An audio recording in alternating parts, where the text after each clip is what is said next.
This is Rolling to Die, episode 111. Doom Saints, people. Hit it, DJ.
All right, guys, girls, and squirrels. Hey, how you guys doing today?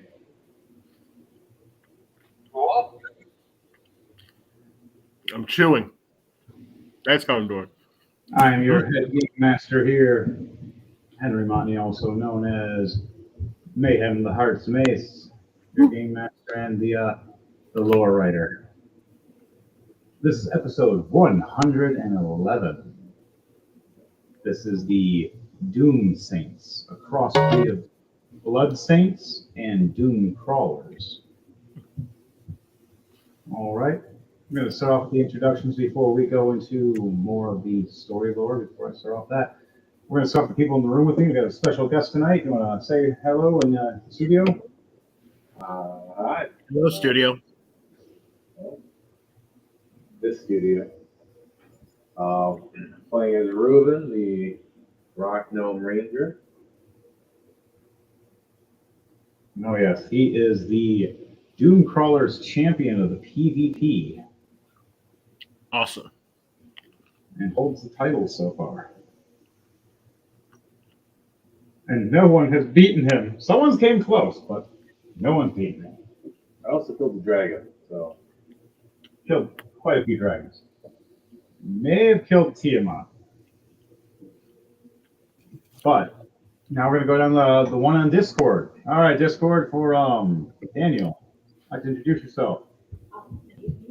What's up, everyone? It's Daniel. Tonight I'll be playing as Finreal. Been a while, but I'm back, guys. All right, and now down the list, we'll go with Dark Trooper.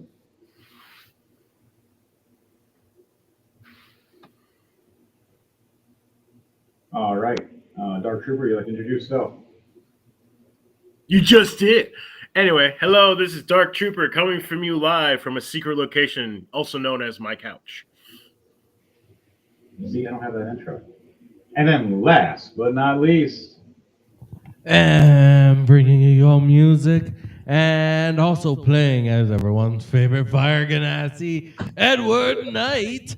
I am DJ Thunderbeat. Thunder.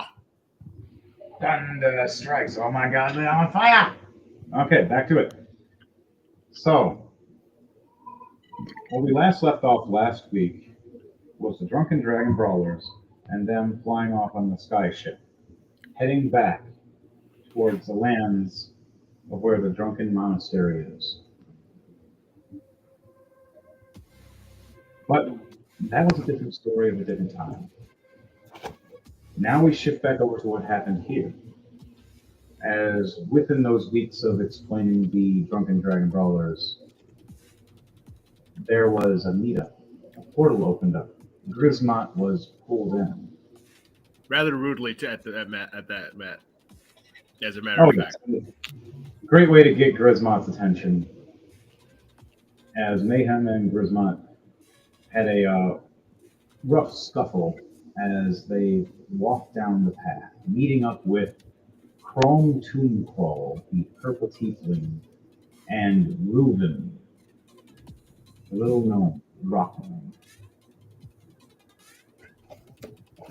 And their journey, they also met up with a team of Kit and Finrir, which were the scouts ahead of everybody else.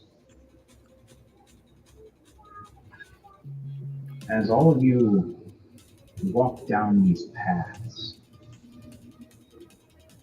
you finally got through the forest and led to a lining of the trees where it leads to a town. A lost town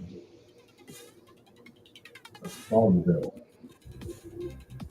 Usually a heavy fog comes in every once in a while and no one can see a thing. Tonight's a clear night though. But on that note, before we go any further, this show is called Rolling to Die, and I would like for everybody to roll 2d20 for me and let me know what each of those individual 20s are. 19 and 14, 23, 33. Sorry. And 19 and a 14. Yep, 33. I got a 10 and a 4. Okay. Okay, I got everyone beat. Natural 1 and a 9. Natural 1 and a 9. Oh no. That 1 and a 9. Oh no, that should be a T-shirt. All right, DJ Thunderbase, what'd you get?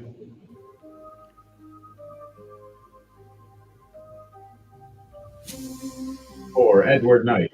What were your 2d20s? 10 and a 2. 10 and a 2. I also got a roll for Kit. Mayhem got a 18 and 17, so it's going to go for Paul Mayhem. And then now for Kit, a 9 and a 9. All right, so Grismont and Mayhem and Lou, Kit, they're the only ones that are going to be getting any good luck. It will only be 3 turns of advantage. But on B that for victory. On that note, as you guys are walking, I'm going to have Grismont, I'd like for you to roll a perception check for me, as well as you, Finrir. Finrir, you're Do I on the have opposite side. Yes, you have advantage for you, Dark Trooper.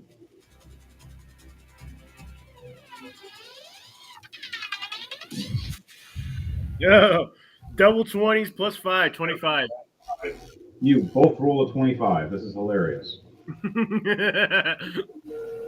No, I got 2 20s, 2 net 20s in one roll, and plus a 5. Oh, wow. You rolled 2 nat 20s. Holy crap.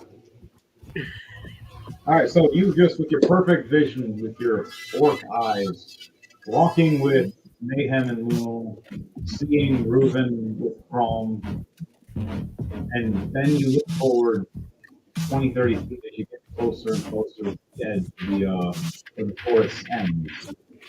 You see a person in a green cloak, darker skin, elvish looking, and crossbow, loading it, looking around, fumbling it a little bit, and leaning up against a tree.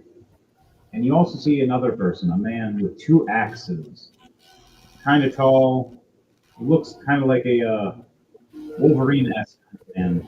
Yeah, Daniel, would you like to explain what what Finrir looks like to Grismont?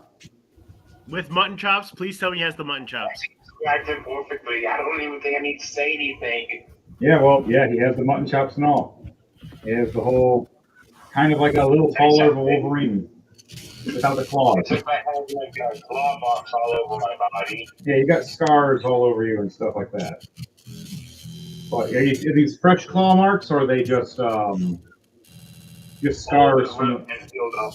Okay, the healed up scars. Okay. Yeah, you dress up as such and you explain yourself. As Grismont, you approach. What do you say, Grismont, as you meet these two characters? We said that we were going to be meeting two more people. As you see these two people, what do you say as you see Fenrir and Kit? Fenrir is a human that is a blood hunter / barbarian that can transform into a werewolf. He turns into a brown reddish werewolf. And then Kit is a elf, kind of like almost like a drow elf, but not like he's a wood elf that's just kind of darker. Is Like Kit NPC? He is for now until Dom jumps in. Grismont looks at the elf and goes, "It's a pointy-eared git." You, what is a git? Who are you? And You are a what is git. the Greenland doing? Wait, we're working with orcs? Why are we working with orcs? What is wrong with you people? Because orcs are the best. And he You know looks over what? going, Why you're working with me? Because orcs are the best. man, Lulu, is this even like up to code for us? Mayhem looks over going, I'm a goddamn werewolf. He's an orc. He's a galactic sorceress or some weird shit. And Ruben here is the scariest damn person out of all of us, and he's at my knee.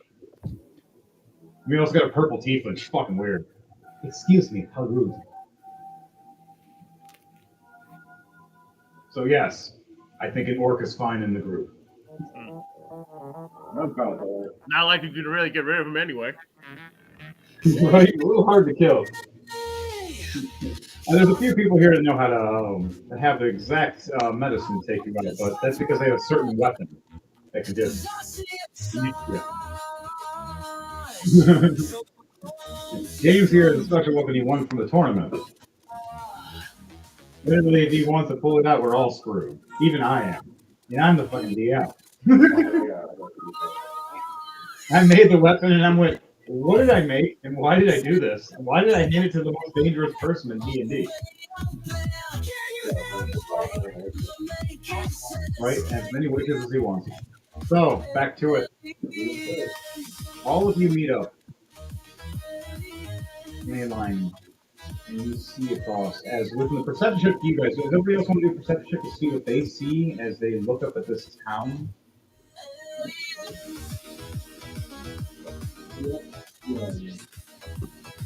Oh, do another one? Not you. You and Chris are fine. You two are perfectly fine. Just everybody else can do a perception check now to see where the. What was your 22? 22 for Ruben. What'd you get for Edward Knight? Oh, I got a nat 20. What are we rolling? Perception to see what the town looks like. It looks like a ghost. It looks like a piece of shit town. It hasn't been. It hasn't seen life in many, many years. Nat 20 plus 2, 22. So if I explain Detroit, you guys understand. I mean, I'm joking. I used to live there. All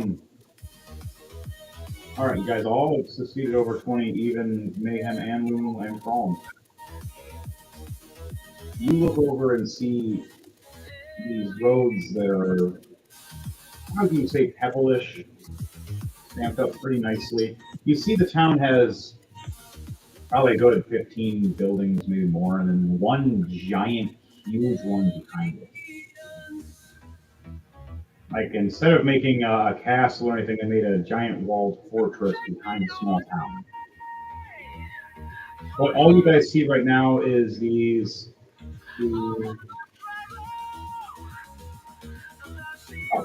about 14 to 15 buildings and roads.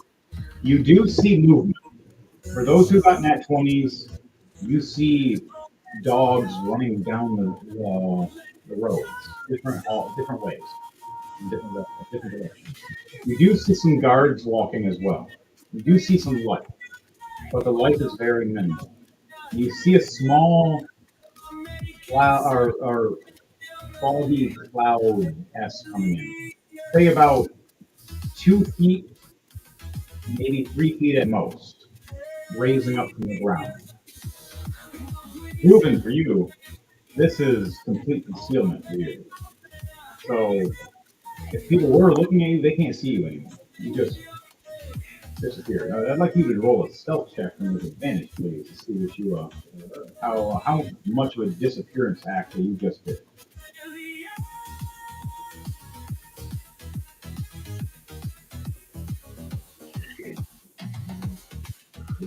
16. 16. Okay.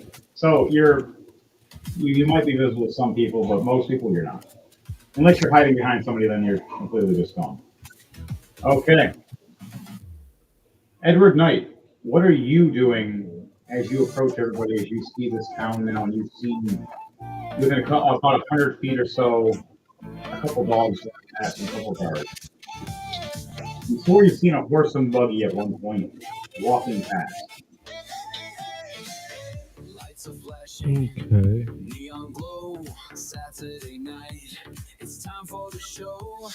Beat drops heavy, bass down low. Just feel the music and get in the flow. What do you guys say or do as you sit here, or as you stand here across the forest line towards the town, looking at the town, as you see a building in front of you, and then a couple to your sides, and you see the road right in front of you. For some of you, the big strip, and for others, smaller, kind of like alleyway kind of esque entrance. Grismont sniffs the air and goes, He goes, something don't smell right down in that town. All right, with that perception check, That big old mansion in the back. with that perception check you originally rolled with nat 20, technically a double nat 20. You sniff in the air. You smell rot. You smell rotten flesh. You smell decay and death. You also smell blood, like some fresh blood. With that high perception, you heard a scream for a moment of a woman, and then you heard it go silent. You knew often it was in the distance, in this town. You weren't exactly sure which building. I look over to Luna and say, Boss, we shouldn't go down in that town. Ain't nothing good come from going in that town. You see this 4'5", maybe 4'6" woman look at you. Look at her book, and you see it open up, and pages start flipping, and a green orb spirals, and she looks and goes, "Yeah, that's kind of the point. We have to go here. There's a reason. Chrome, do you mind explaining it?" As she goes back to her book, starts reading and chanting more, as Mayhem just stands next to guard, protecting Luna as she starts reading again. He goes right to defense mode every time she reads. Chrome walks up to you, which to you, you barely can see her. You see her, you see this armor, and you see hair, and then lipstick, but you don't see her, except for like some floating eyes. But you are a orc that doesn't see purple. Everything that's purple is invisible to you, technically. Funny as shit. You hear a voice, though, from Chrome. The word that the mimics are rising. You have to take care of them. We never kill the mimic dragons off. We only postponed its death. We pissed it off, and we made it run away. Or did we run away? I don't remember. But nonetheless, we have to deal with what it rebrung back. It keeps breeding and making more. The closer we get to it, the bigger and bigger things we get to find. Our senses and Luna's book is telling us it is in this vicinity. This town used to flourish, and it does not flourish anymore. I do not think the shipments from this place anymore. They had the best fish. Making happiness from every Go on ounce of now. rage. The crowds will grow with every show I play. And also the alcohol here was amazing. Like the ale could make you. Oh, I might go to the pub.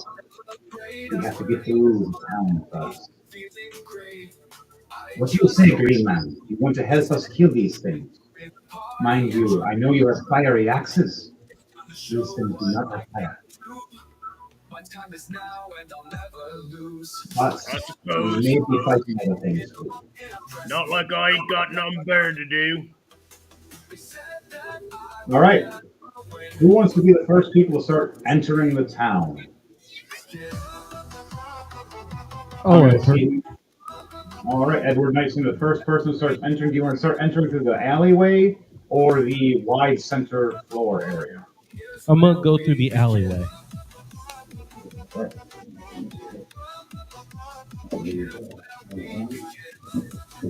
Okay, Edward Knight, as he appears, you see a hand come out of the shadows and a panther behind him out of the shadows. Looks like it's kind of curled up behind him everywhere he walks. Kit is going to follow behind you. You know what? I'm going to have Kit NPC and follow behind Fenrir as a backup because Daniel's all close range. He needs somebody with far range. Edward Knight is everything. He hits every direction. So. Okay. All right, Grisma, where are you moving? I'll go down the center, the middle of the town. All right, you head down the middle. We'll have Mayhem follow behind you and Luna.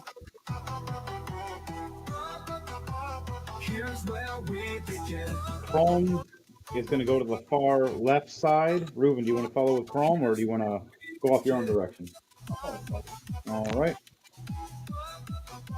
So we got 2 over here.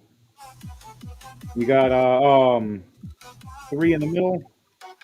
Daniel, are you going to go down the alleyway with Edward Knight, or are you going to go down the center, or are you going to go down the left side? You're going to go down the center where the most people are? It's not going to help us. It's going to make us look like a big posse. All right, as you go that way, I'm going to have Kit follow behind Edward Knight then. Split up a little more because too much of a spread. So, now, from here, I'm going to have to get everybody into a set in just a second. We're going to start off with Grisma. You're walking down this, the center area of the town. You need to roll a perception check as you're walking down.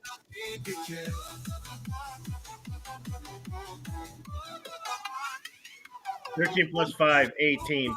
Oh shit, I didn't roll advantage. You got advantage for one more turn. I would never win, but my inner thoughts say, here's where we begin. 12 and 14 plus 5, 19. All right, 19. Here's where we begin. So, with a 19, you're walking down this pathway where the road is. You walk ahead of Mayhem and Fenrir. You see this guard standing there. And you see what it looked like to be a guard dog jump up into his arms. But then you hear a horrible noise. As the dog's yelp and a crunch. You see the backside of the guard. You don't see his front yet. You see him looks like he's moving and struggling with the dog. And you see tail drop. And blood hurts. But then, moments later, you see the tail rise back up. And you hear the dog again, but not in a good way. In more of a angry, creepy way. As the guard puts it down, as it starts standing up, and it starts walking all messed up looking, and you see its back is exposed and ripped. And he turns back and you see half its skull is open. And it's like undead looking. And it turns back and starts running down the street. As the guard laughs. Another one for us.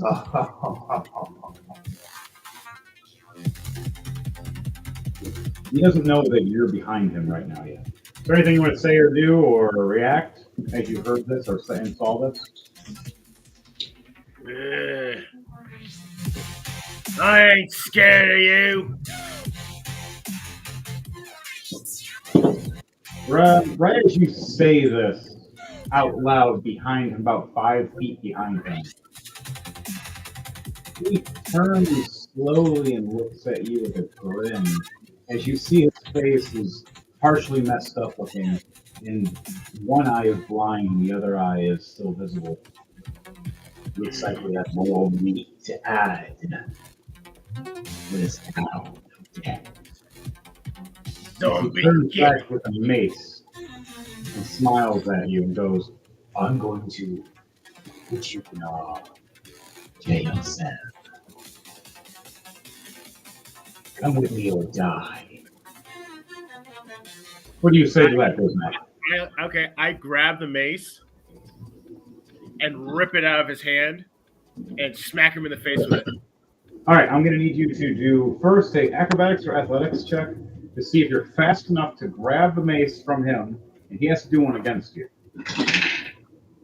Ooh, you rolled a little high. 27, 17 plus 10. We got a 19 plus 9, 28. He just beats you in speed, pulls back this mace, slaps your hand with it. You take 3 points of bludgeoning damage and 3 points of necrotic damage. As you see, this mace is glowing a black aura around it. As he smiles, goes, my master would love to have you for dinner. He likes his vegetables.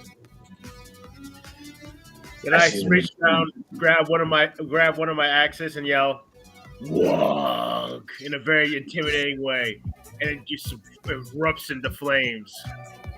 All right, on that note, we're going to need to just roll this into initiative now. All right, everybody, I'd like for all of you to start off rolling initiative to start a turn-based. You will lead.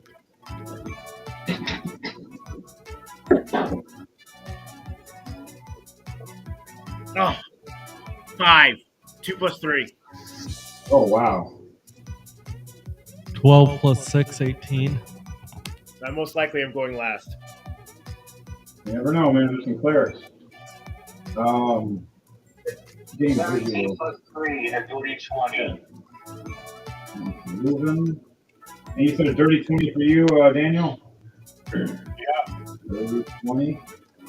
All right, Dom. He's going to plus 4. 7 plus 4, so he got 11. Wow, Kit got pretty bad. Mayhem, say, it is Mayhem.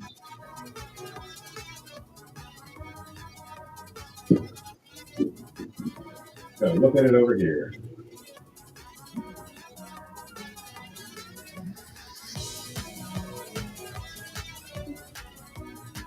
Here you are. And I got plus 5 to my initiative. And that 20, so I got a 25. Holy crap balls. And then we'll have hers. Now Chrome. A 2 plus 2. So she got a 4. So Chrome actually goes very last.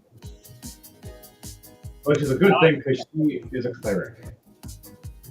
You want the healers to go last because everybody else gets messed up first. Okay, so first is going to be Mayhem. Second is going to be Fenrir. Third is going to be Edward Knight. Fourth is going to be Kit. Fifth will be Reuben. Sixth will be Charisma. And then last will be Calm. Mayhem and Lunal are a combo. As they see this starting off and they look over each other, and Lunal casts Bless on Mayhem.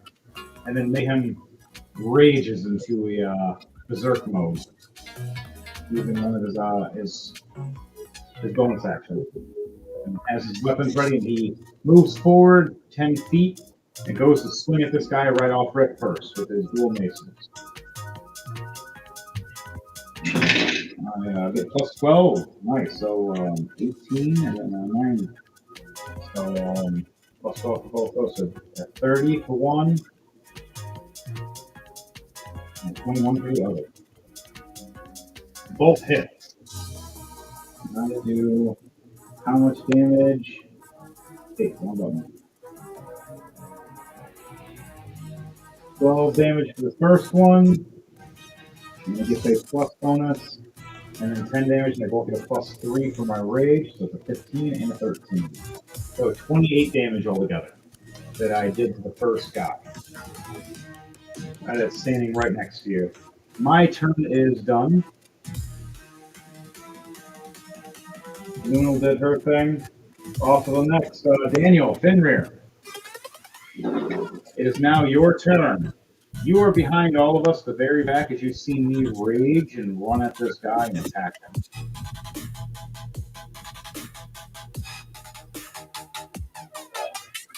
I'm going to do the smart thing and going around and watch our backs. Because knowing our history, something always comes up from behind us. That's pretty smart. All right, so you're going to hold an action and have your weapons ready. Yep. All right, now you are a blood hunter and barbarian. You have your dual axes out. Do you want to use your blood hunter ability to ignite them either in fire or electricity or anything else? Right now, the things are weak to fire mostly that you're dealing with. If you want to do that. If not, you can choose a different kind of other one. Not right now. All right, so you're just going to have them ready normally. Yep. All right, so you hold your action for combat if somebody comes up behind us. You end your turn then. All right, your turn is now done. It is now Edward Knight's turn. You are down this alleyway. What are you doing down this alleyway?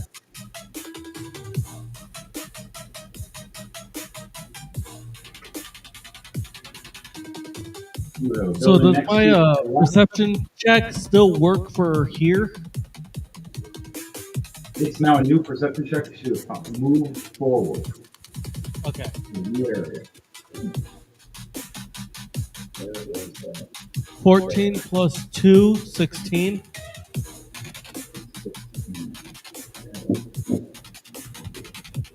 You this way. This way. Okay. With a 16, you look over to your left and you see a building. The doorway open, slightly cracked open. You hear a heavy breathing from that distance and a coughing. Is it creepy heavy breathing? With a I must 16, sneakily go over towards that opening and you're gonna see push what the I door can open? hear. All right. Are you going to try to peek through the doorway opening, or are you going to just try to listen in with your ear? I'm gonna try and peek in. I rolled a 14 plus 6, so a dirty 20 on my stealth. Okay.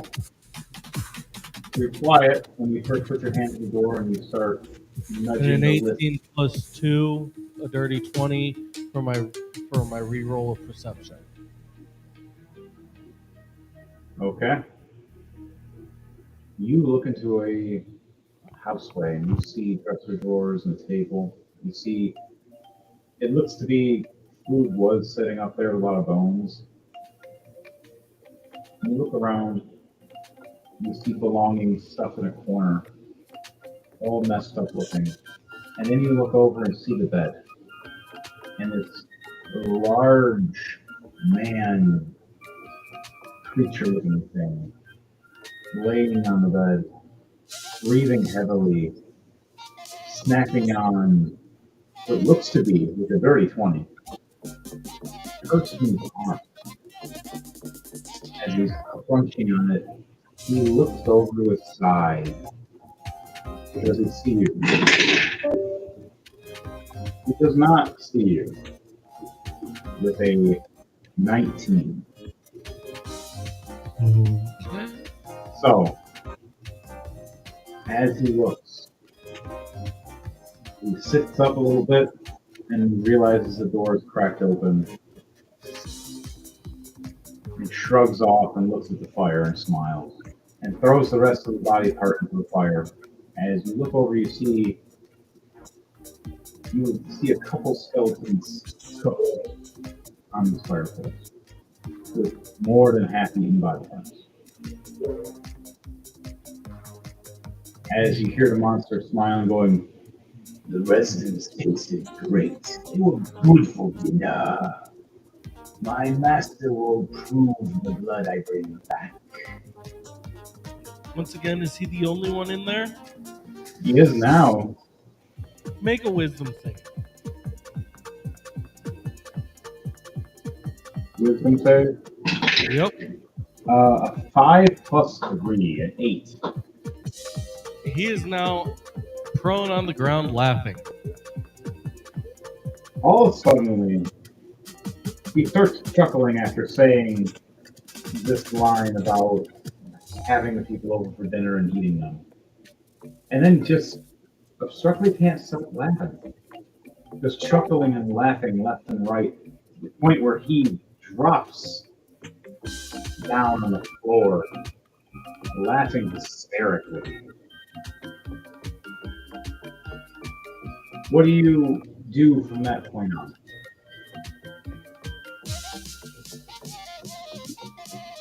From that point, I go up to him, and I need him to make a dex save with disadvantage since he's prone. A 12. He is taking 9 points of fire damage from burning hands as I reach You my walk hand up. out and just start burning him. At first, he looks and starts laughing. He sees this dark figure open the door, walking towards him. As you uplift your cloak off your head, as his eyes raise big, he sees fiery hair and eyes, and your skin tone. As he can't stop laughing, trying to say, "Fire Ganassi! What are you? Oh no, what are you doing here?" As you walk up to him quietly, silently, but violently, placing your hand on him as his skin just erupts in flame. As you hear him laughing and screaming all around the same time, there's this weird, horrible melody that I'm not going to try to recreate.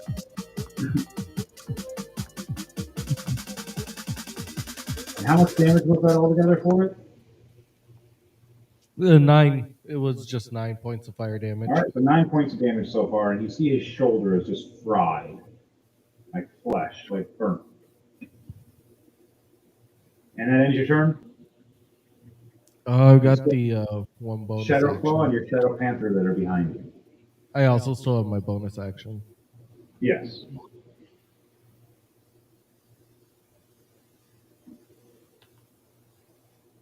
Does a 15 plus 8. So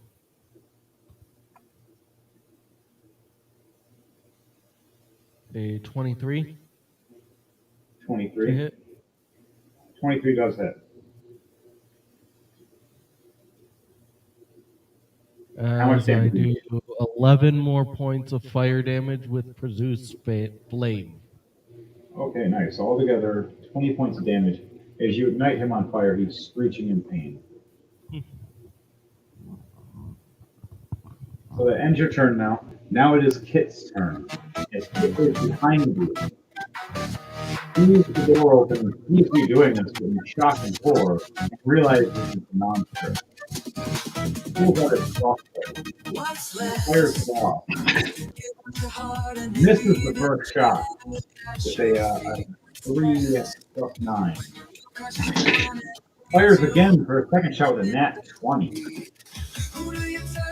Doing 11 points to times 2 for 22 points of damage. The creature's dead, but he is hurt right now as he is on fire with a crossbow bolt in his eye. You will be a billionaire one day. Alright, anything else? That was it for them. So Kit is done. Ruben, it is now your turn. Standing behind Calm, she is walking toward her. Technically, I should be ahead of her, either one. Oh. What's next? You want to look around, or you want to keep surrounding? Because there's a lamp above you that's lit with a multiple aura.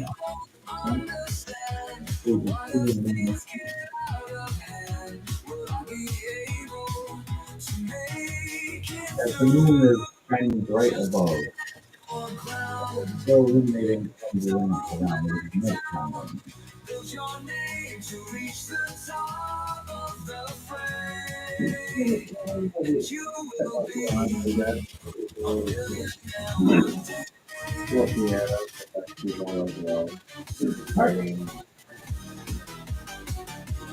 So, you want to test the check, or do you want to? Yeah.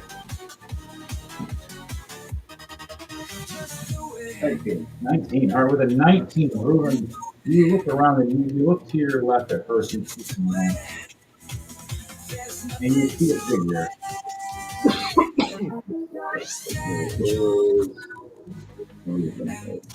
There. You see a figure and you see Mayhem running up and smacking him. And you see Grismont winding up his weapons as well. But you look to your right. What you saw was a horse buggy at first. You see the horse scared. But you see the horse buggy on its back getting closer. You got the horse moving.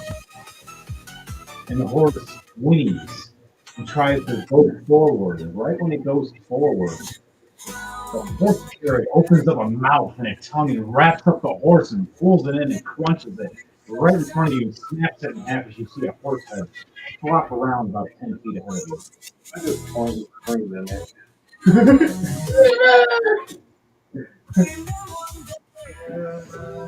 As you say that, Krom goes, "Holy shit!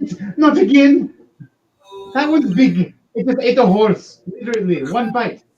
Your face, every move, I feel the bass. The lights are low, shining bright. Keep moving closer to the neon light. About like 18-inch feet. I'm trying to maintain my sanity. All right. Desire, I can be Go on fire because it doesn't know you're there yet. It just ate that horse. It's distracted completely. You want to do a sneak attack? You are 13. 13 does not. Okay.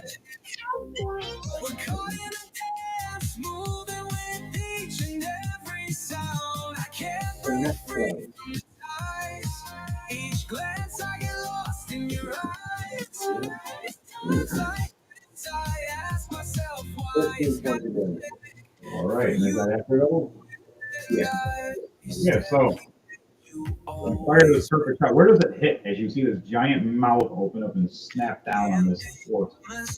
And it just this giant teeth and everything. You said it was a buggy that got killed for it? Yep, it's right there at the very end, right next to your guy. You see the horse Buggy here? Yep, that's it.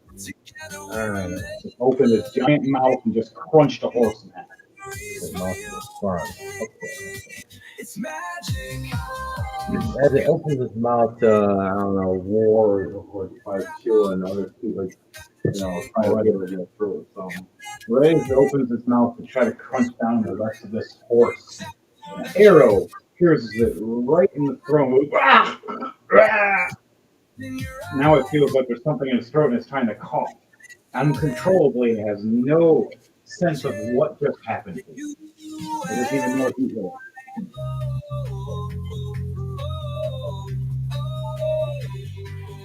All right, so your turn is all done now. Yep. Okay. Next on the list. All right, Grismont, it is now your turn. Am I still in front of that Death Knight? All right, yeah. 100%. What was that you said, Grismont? Am I still in front of that Zombie Knight? Yeah. I ran up and hit him on the side right in front of you and smacked him kind of close to you. Kind of like I'm trying to play monkey in the middle, like I'm trying to get around the back end of him while you're trying to get to the front. I grab my other axe, light it on fire, and then do a X slash. All right. Are you berserking at all, or are you just going with your normal? I'm not berserking yet. All right, just going to do a normal attack with two axes, so the dual attack. So roll two attacks for him. Yeah, I got one. It's 27. That's a hit. The other one's 22. 12 plus 10. Both hits. How much damage are you doing plus the fire damage? And that's 66, if I remember correctly. No, it's 2d6 for fire damage per axe. So there'll be 4d6. One axe did 5 damage for 1 plus 4. The other one did 8 damage, 4 plus 4, plus the 6, plus the 4, d6s, and that is 15. Okay.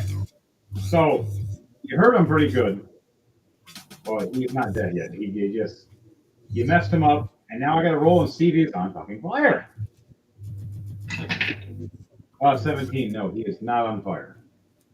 But he's definitely scorched. Oh yeah, he's scorched, has a burn mark cut on him, real bad, and you can see his armor is just shredded. And he looks back at you, going, "I'm gonna have my vampiric master turn all of you into slaves. You're all gonna be ghouls." I look him dead in the eye and say, I ain't afraid of your pansy little vampire bitch. Mayhem looks over at you and smiles and responds to what the vampire ghoul says, and he goes, I'm kind of immune to being a ghoul. You want to know why? As the ghoul vampire turns and sees Mayhem's face, the big smile, and he sees the teeth get longer and the mouth elongate, and you see his fur grow around his body.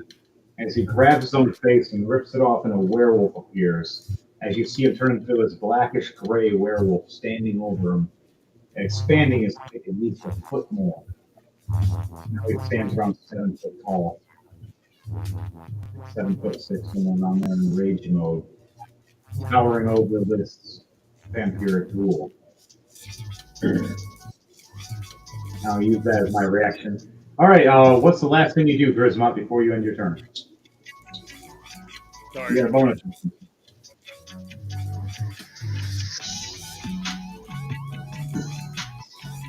Good thought about it. We do a Spartan kick to the torso.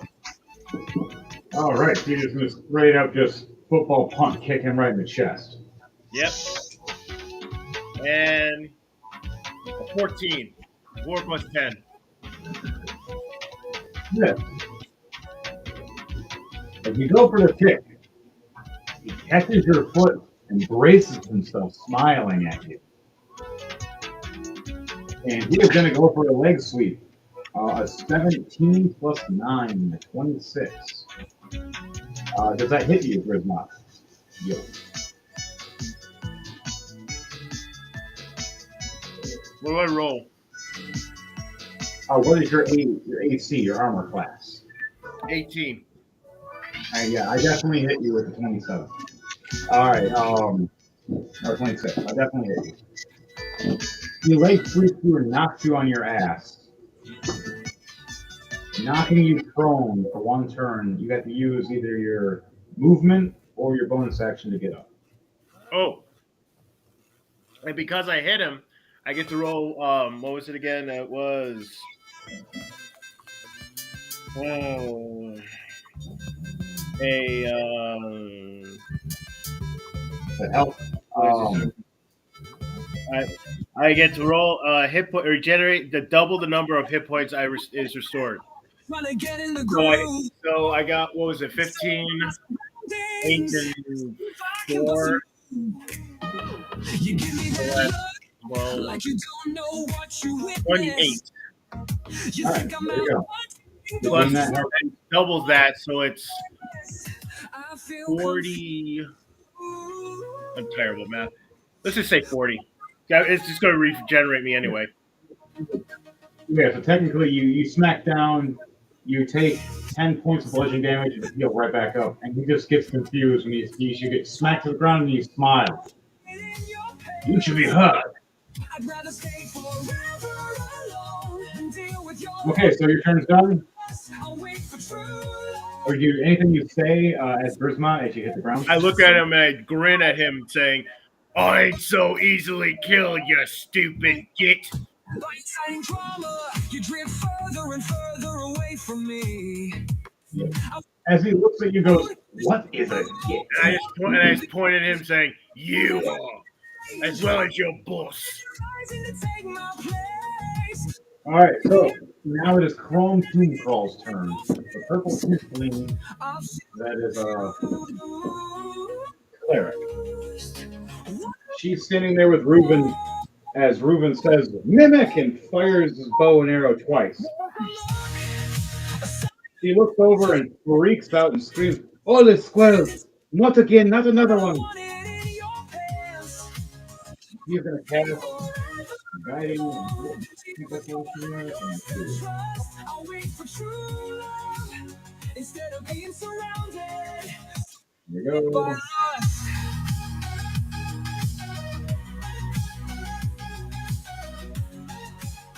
Yep, I'm gonna cast right here. Guiding bolt, +9.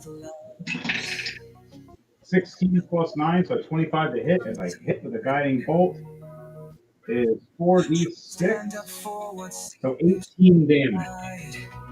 As I just strike this giant fish right in the mouth as it tries to crunch down on a lightning bolt. I feel confused, She looks over, freaking out. wondering what went wrong. Right, Reuben, I'm gonna cast Bless Was a on you. look, a sign of affection. So, Since when for 1 minute, we're blessed, and 3 other creatures, up to 3 creatures, so that's you, Grismot, and Mayhem.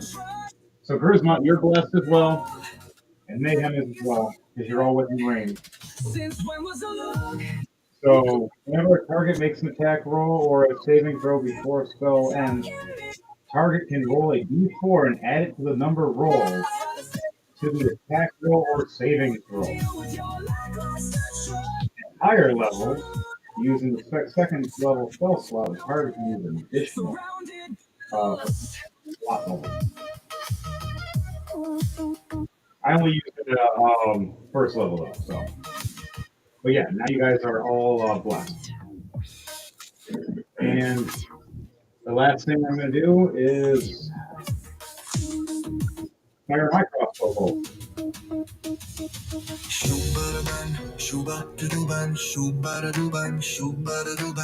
My crossbow is +9. 16 plus 9 is 25. I say 1.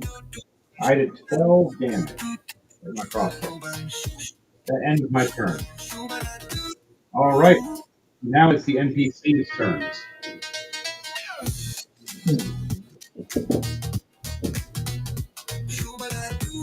All right. This thing goes and freaks out and gets ready for a running charge. And you guys are standing like this, as I did that. It's going to be running and charging at us. I got to see if it rolls to hit us or not. And move a little bit.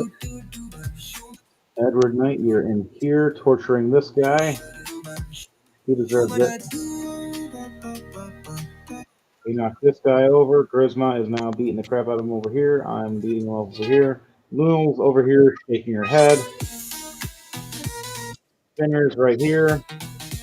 And noise. Move.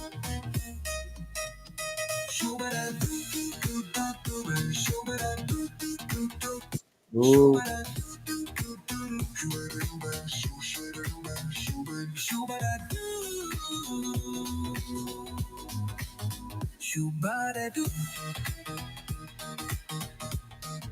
Okay. Everything's moved in the field. I gotta do the attack now. All right, so I'm doing a wild charge towards Chrome and Ruben right now. 13. So the 13 hit you. 13.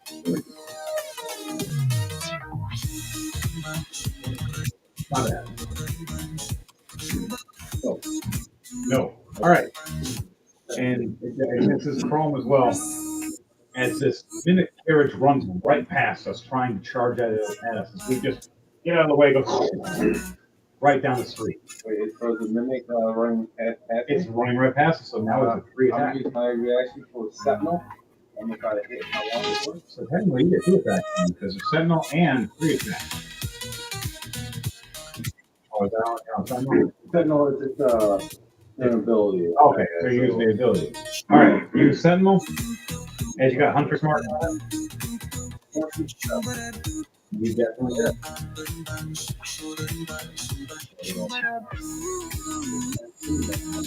What weapon are you hitting? My local longsword. Ooh, nice.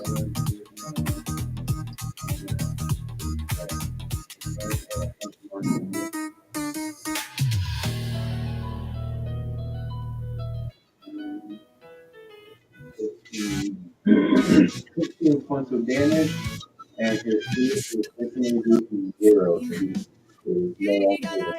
So right as you see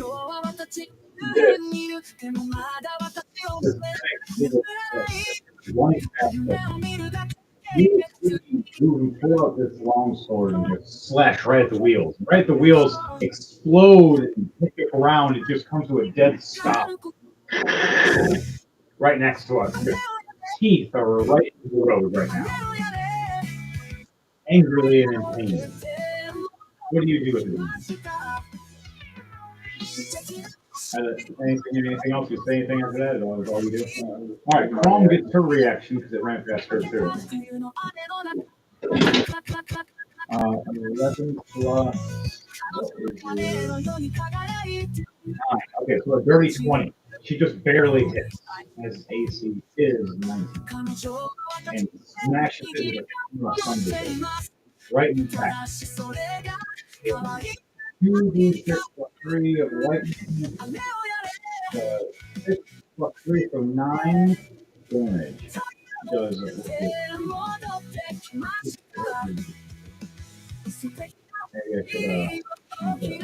So, that's it for her turn, or for her reaction.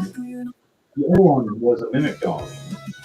Running up as Mayhem is striking, telling Grisma, I'll show you how it happens, how to hit somebody with a weapon. Watch this. Right as I go to raise my mace, you see this dog, like creature thing with a giant mouth and tongue jump at me, kind of like a licker from Resident Evil 2. And just Mayhem hits the floor. See if he gets knocked off or not. Yeah, Mayhem prone with a 18 8, knocking him on the ground and biting him for 15. So the second attack is a nat 1. So those are another fight. Mayhem is right in its mouth, and it clamps down on the mace, and Mayhem does a reaction and slams it down with a strength check with a 19 plus.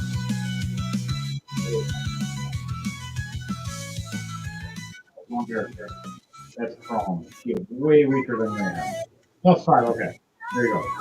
So 19 plus 5 is 24. So I slam down this mimic creature. doing 17 points of bludgeoning damage. Okay, the monster's turn is done, except for one thing. If you see a ghost, and it's trying to cast a message to all of you right now. You guys want to accept the message? See what it talk to you? How many people say sure? Sometimes I Sure. wonder if anyone All right, Ruben doesn't hear it. the silent tear, Chrome hears it. cry, the hidden pain, Mayhem denies it. growing fear Luna hears it.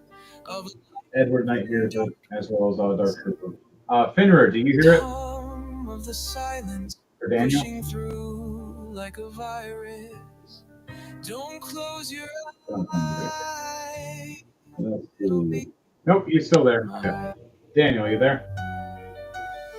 Good. Don't tell me Um, I'm not alone. as it happens, You're not around. I you hear a voice words to hold of a ghostly woman. waiting to start. Don't If you want the answer, okay. take revenge on who killed us in this town, who took and brought our souls to this town. Apart, I think back There is a king, deep in my not but one, the sun up. but five. The birds are singing with great delight. Five Reality books is bringing me back to the on line. They're mimic The books, looming clouds but these of ones gray, are pain magical. and sorrow that bring dismay. Have blue Close eyes your eyes, as they are young. it'll be your demise. Don't There tell are five of them. If you find me, when you're not. you may have a chance of something. Your words to heart. It's like a pain waiting to start. Don't ask if I'm okay. What do you guys feel when you hear this? I'll say that everything is What, going seeing the mimic? but I wonder if you can tell. The ghostly lady is explaining to you that there are five magical mimic books that are blue-eyed mimic books that are different. That are meant to lock away or seal away the mimic dragon god. Are we able to respond to them? Will you save me from You are allowed to respond, give this life? but only Word once. asks Over if the there's any hints to the first book.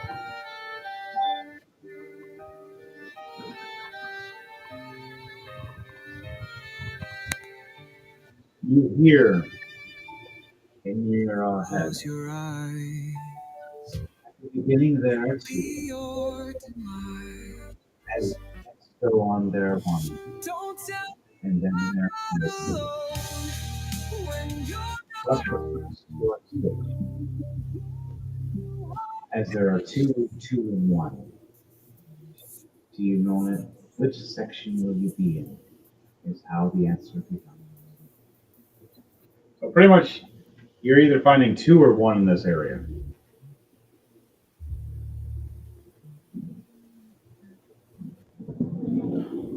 She doesn't tell you where though. Okay.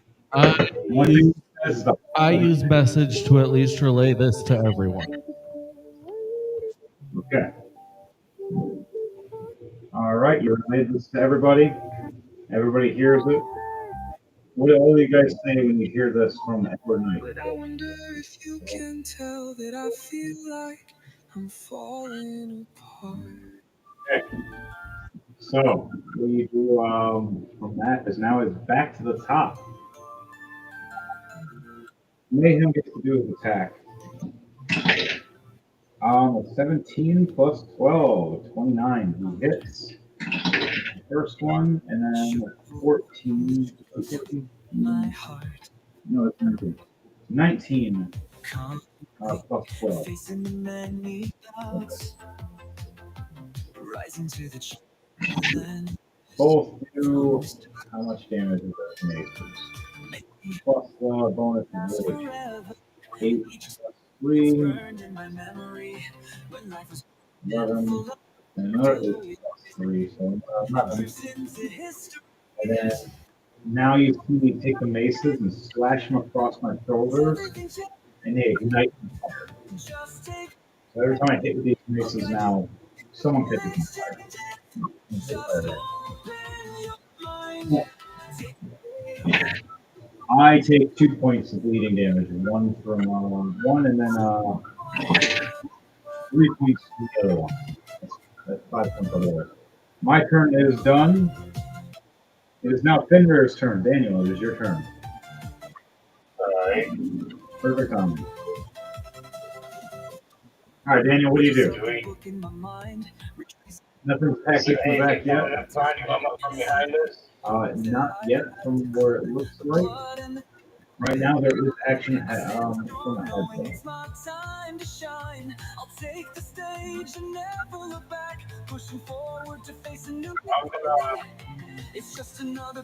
run around and help Mayhem attack the whatever you find it. Right now, this guy is a ghoul vampire, like a ghoul vamp. So he's just like a low level weak vampire in a sense. But he's still in a high level class. So you run around to him. That takes up half your movement. What attack are you doing? You got your 2 axes. Do you want to use that? You want to catch them on fire, or do you want to just normally swing with them? I am gonna use the axis with lightning. Lightning instead of fire. Yep. Okay. Roll 2d6 for damage to yourself. You're slashing yourself with the action.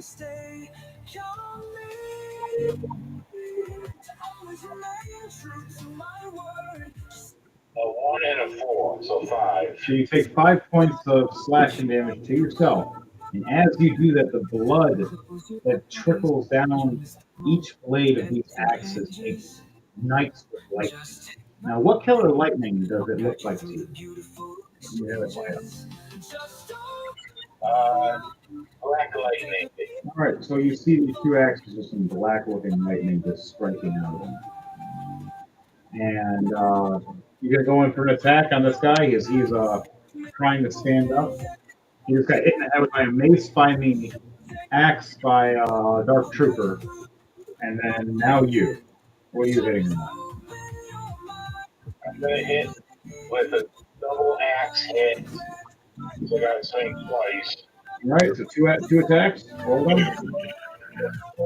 It is a 22, That's a hit, and the second one is a 19.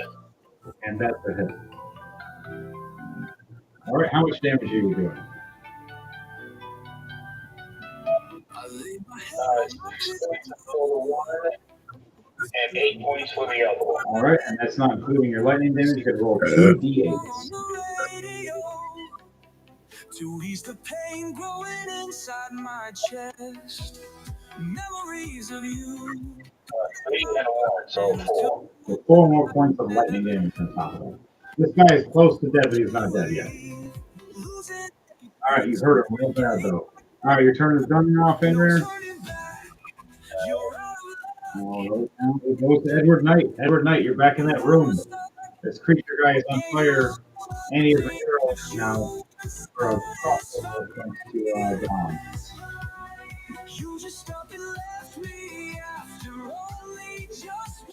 What do you do? My turn. DJ Thunderbase, Edward Knight. Okay, I'm looking at my spells real quick.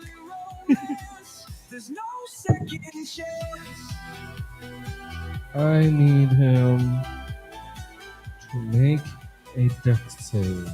You knew my story and all the pain I had to go through. All right, so what do you do, Edward Knight? I said I need him to make a dex save.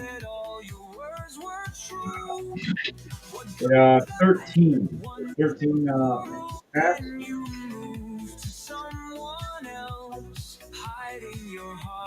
Taking 13 points of fire damage from Dragon Breath. Second. All right. You just open your mouth and start breathing fire right on this guy. He just starts looking at this guy. This guy's like eating, having his dinner, rolls off the bed, and then just hits the floor randomly, laughing, and then he's just on fire. And now make a con save. No, what are you doing to a poor creature? He's not poor creature. He's a horrible person. What he did. 11. And now he takes 20 points of thunder damage. Ooh. All right, so you have turned off and made him your baby back fish. I'm not your snack, and that must suck. I gave you all Just like the song. You're not his 8 snack. plus 4, You don't want to be a 12. Does that hit? 12? Yes. Did you say 4 and No, 12? Okay. No, you missed. And 13 plus 4, 17. 17 is a miss. Okay, then my first panther can't do anything. All right. 19 plus 4. 4, that does. Okay. And that is going to be 12 points of bite damage from my second panther. Okay. Ooh, nat 20 plus 4, 24. Yeah! Oh, Okay, how much damage for this? Double damage. 19 points of slashing damage. 19 points of slashing damage. Mm-hmm. Okay. 19 points of slashing damage. After all the bleeding and on fire, he's close to death. He's not dead yet. Let's just say he's wishing he didn't stay in this house. The beast, all the gears are greased. Like the beast. All right, you end your turn, or are you going to use your shadow claw? To fight the outcome. That's all I could do. I had my 2 panthers. Only one thing left to seal And You should have shadow claw time, but there hasn't been summoned yet. I haven't summoned the shadow claw yet. Okay, so that ends your turn. All right, now it's Kit's turn. Reuben, you're on deck after Kit. Kit is right behind you in the doorway, not in the room, but in the doorway. And Kit is going to fire his crossbow. 17 plus 9, so a 26 hits. Fires again with the second shot. 16 plus 9, 25. Hits with both shots.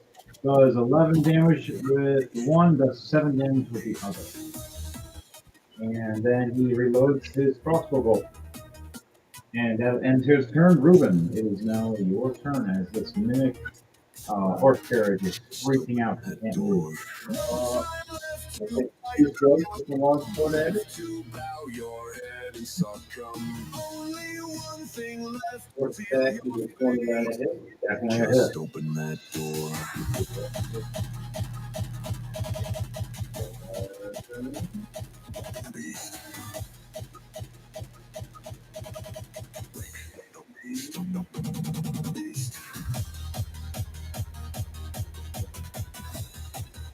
Only 2 points of damage in the first attack. All right. The beast from the mountains east. 27 a hit. That's definitely a hit. The least. The beast, all the gears are greased. The beast, it's time to feast. The beast, it's time to feast. To fight the outcome. I wonder. Bow your All of my the gears and start stabbing. just Yeah, so I just started stabbing this guy. So stop moving. Clone is freaking out, going, how the hell are we going to beat this thing? And she's trying to hit with a hammer. Why aren't you dying? As Reuben jumps up on her shoulders, jumps up on top, walks up as willy-nilly, pulls out his sword, as it's freaking out. She's screaming and yelling, trying to hit it. He just stab, stab, stab, stab, stab. And then it just stops moving. And then she's like, Wait, did I do it? And she looks up and sees you going, of course I didn't do it. Uh, Ruben, how did you get up there? Okay. Anything else you're doing before you end your turn?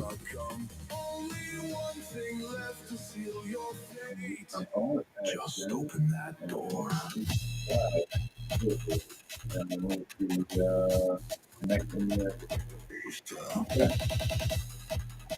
So, you see the guy on the ground that we're beating the hell out of that's trying to stand up, and he finally is getting back up now, as you see him. So this thing ran past, you killed it, it smashed down on the ground, and he just stood back up as Mayhem got knocked on his ass by this dog thing that has him on the ground now. And is trying to bite his face. So you have Grismont fighting over here, and you have Fenrir as well. Now both smacking one guy, and then the dog thing is trying to chew off Mayhem's face. All right, your Hunter's Mark goes right to which one, the dog or the guy? All right. The guy starts whatever the Hunter's Mark looks like.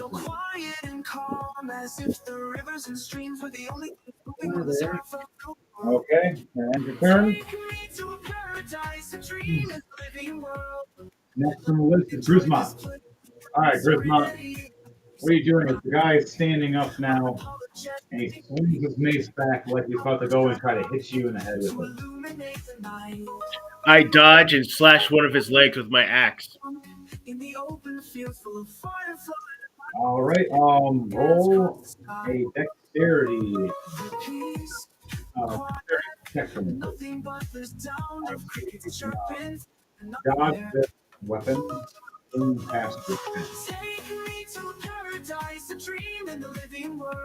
11 plus 3, 14.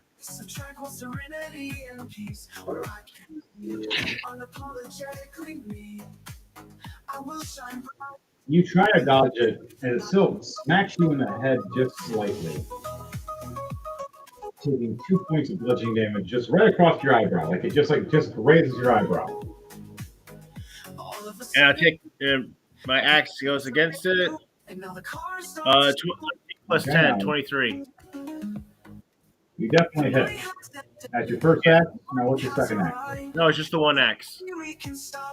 All right, with one axe. And because I hit him, All right. Vex comes into play. If you hit a creature with a hand axe and deal damage to this creature, you have advantage on the next attack roll against that creature before the end of next turn. All right, so you have advantage for the next turn for this attack. So, you want to attack again with this axe? Oh, let me calculate the damage. And yes, it's still on fire. All right, so you also get the fire damage on top of 5 it. plus 4 is 9. 9. Plus any fire damage, it's plus a 5. Yes. So it's 5. 1 plus 4. 9. 14. 14 damage. Does it destroy the leg? You see his leg come off as you chop it off perfectly and cauterize it at the same time. As you see the bottom half of him start igniting on fire. He is so close to death now. You said you still have one more attack? All right, swing away, my orky friend. 22, 12 plus 10. All right, and how much damage are you doing? And where are you hitting it? Well, I'm still on the ground, aren't I? You're like crouching and swinging. I'll go midriff. And And I got an 8, 4 plus 4.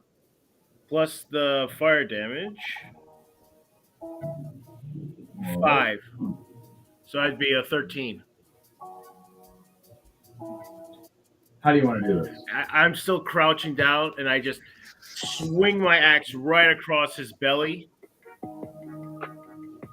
And you just see guts and entrails, and as it's cauterizing, and him cursing me like, "Ah, you mother!" And then it starts catching on fire, and you see him start turning to ash and disintegrating right in front of you as the wind hits. As he screams at you, no, no! And it's just ash right in front of you. As I get up, I just go, I hobble loogie, go. That's what you get, you stupid git. Okay, you killed that one. As now you look over to your left, you see Mayhem as a werewolf on the ground by a mimic dog, trying to chomp his head off right now as he's trying to fight back.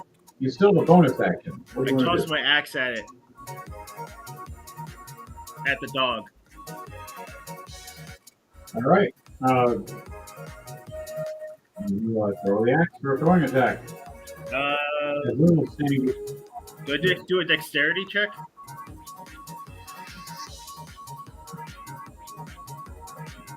still an attack. So you're just throwing it as like an attack, but throwing. So it's just going to make the DC a little higher on the end. Okay. 19 plus 10, 29.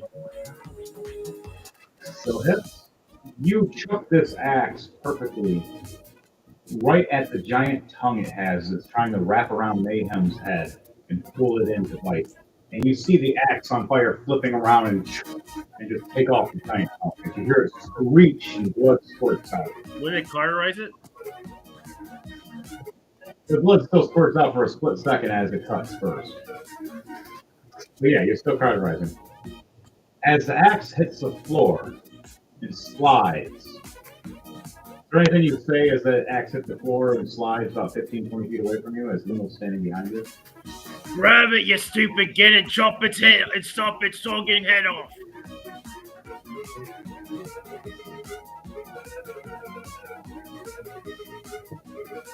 Luna looks over at you and goes, I think you have a problem throwing weapons and having to walk back and get them. I think I'm going to help enchant that axe so it can come back to you. She says, give me a few moments and I'll help you. She starts reading her book, but that'll be a whole turn at least. All right. Anything else you say before you end your turn, Yeah, Grisma? I yell at the Heart's Mace to grab the axe and cut its head off while it's distracted. All right, that's Grisma's turn. Now it is Chrome's turn. Chrome sees what you did, and then you did the Hunter's Mark. And she freaks out at the dead mimic that's now like decaying and melting slowly in front of you guys. She sees the dog creature attacking me. I'm going, out of everybody, the tough guy is the one in trouble. Are you serious? Wow, she rolled horrible. 6 plus 9. Yeah, she missed the first shot, but a 19 plus 9 for the second shot, so she hits and does 11 points of damage. Okay, missed the first shot, got the second shot, and reloads with her bonus action. Ends her turn. Is now the NPC's turn. The dog creature tries to go for another bite on Mayhem. He misses. He turns back and tries to chomp at Grisma. There's a 17 hit Grisma. What is your AC? 18. It does not. It misses you. You see these big rounded teeth like a shark chomp at you and miss. Do I have an action? Can I kick it? You do have a reaction. Roll a unarmed strike with advantage, please.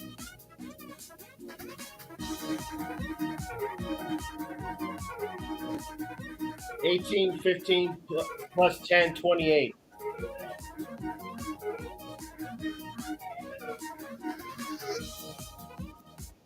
All right, how much damage are you doing? I'm doing 5. So you just football punt this damn thing. I go, and I yell out, quit your jabber. And I side kick it. Shut your gob. It's stupid dog. Boogie, boogie, boogie. It hits the ground 10 feet past us on the ground, and it's knocked prone for one turn, falling on its back. Nothing else has came to attack you guys yet, except for that creature right now. The ghostly lady is watching all of you fight this creature. As she watches and looks back, as all of you hear a voice again, as she speaks out to you normally now, so now all of you can just hear her. Beware of surroundings. Nothing's what it seems.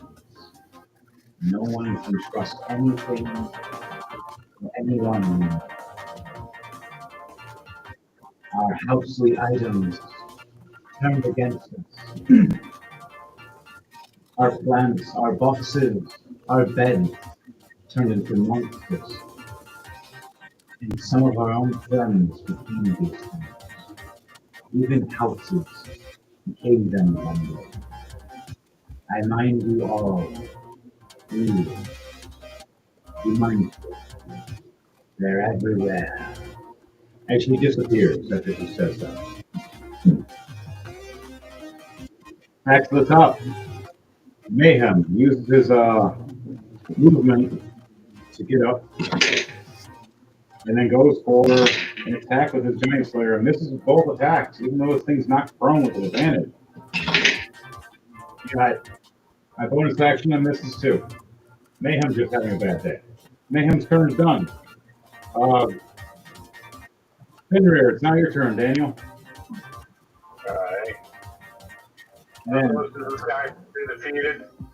yes, it's this dog thing. The one guy you guys just killed horribly, like Grismont just taught him a horrible fiery lesson.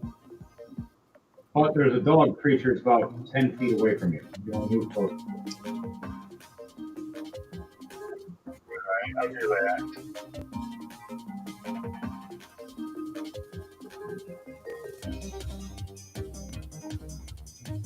It's not prone. You can attack it while it's not prone, and it means you get advantage. Only for physical attacks. If you're doing a range attack, you get disadvantage.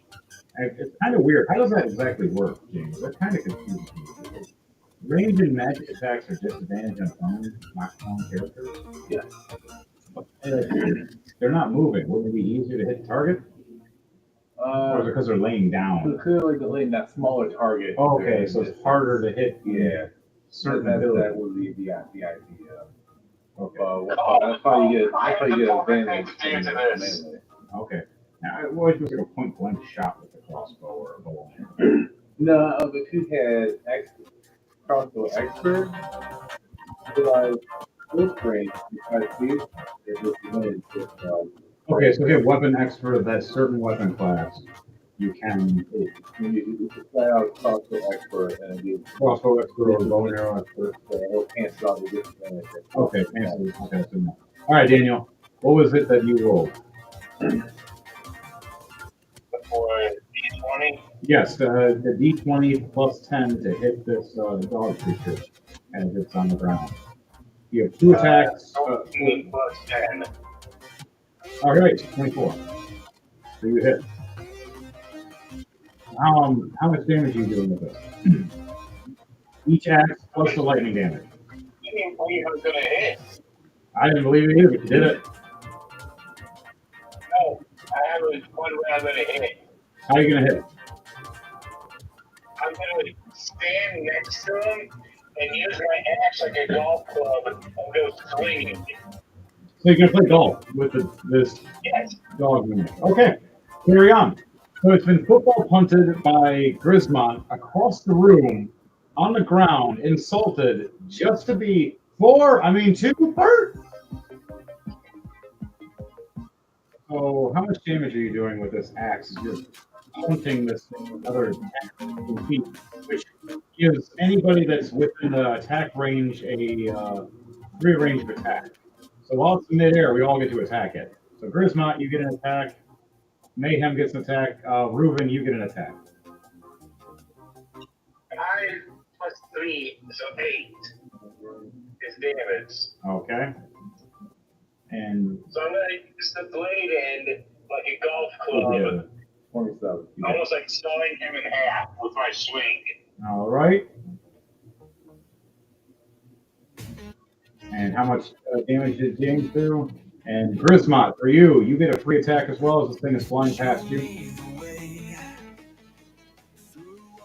13 points of damage, and the Sentinel is movement speed 0 now, so now the stuff right from. So this is how it looks. Daniel, with your Fenrir, you go for a golf hit and you smack this thing, slicing a big chunk of it open as you fly in the air. Grismont, what is the attack you do as you do with this attack before Reuben hits this thing? Or you hit it after? It's going to be funny as shit no matter what happens. I'll do it Are you hitting it after Reuben? Okay, so right as Reuben hits it with his ability, you see it in midair stop and just slam down, just like instantly like it hit a wall and gravity just sucked it down and splats to the ground, taking an extra 9 points of bludgeoning damage from just that. Now, what are you doing, Grismont?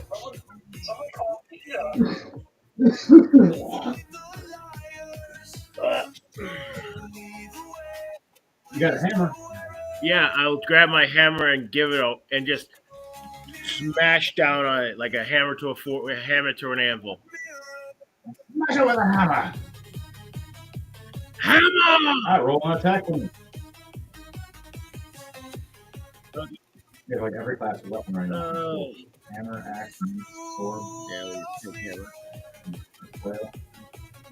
Bow and arrow. Yeah, yours. 9 plus 11, 20. Yep. Yeah, you hit, and then Devontae will fight. All right, so how much damage do you do? If you exceed over 3, it's how do you want to do this? Let's see. It's really on its like last death because of what 4 James plus just 5, did. 10. 9. I literally take my hammer up All right, so- over my head and just go and just bring it smashing down.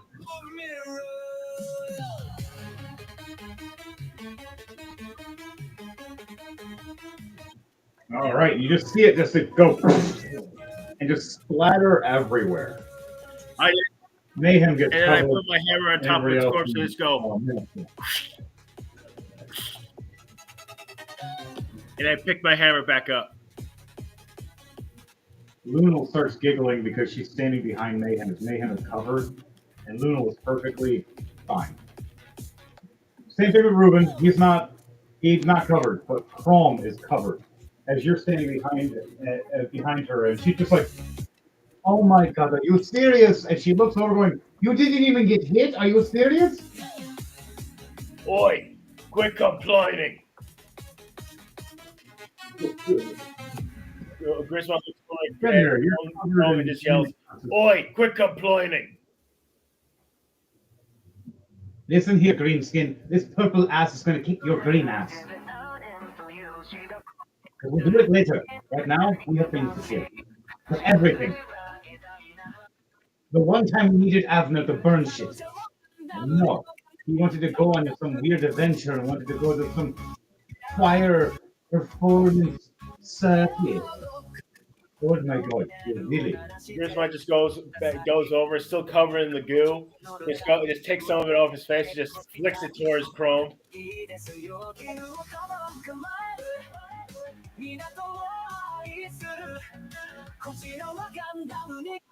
So,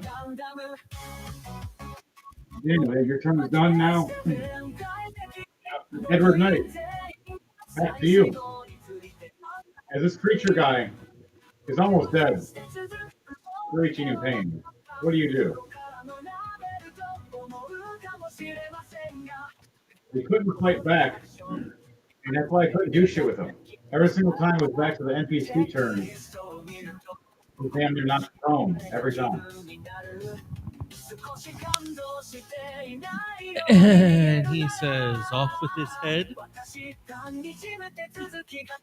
All right, roll an attack. I already did. Nat 20 plus 12, 32 on a Vorpal Longsword. That's why I said that.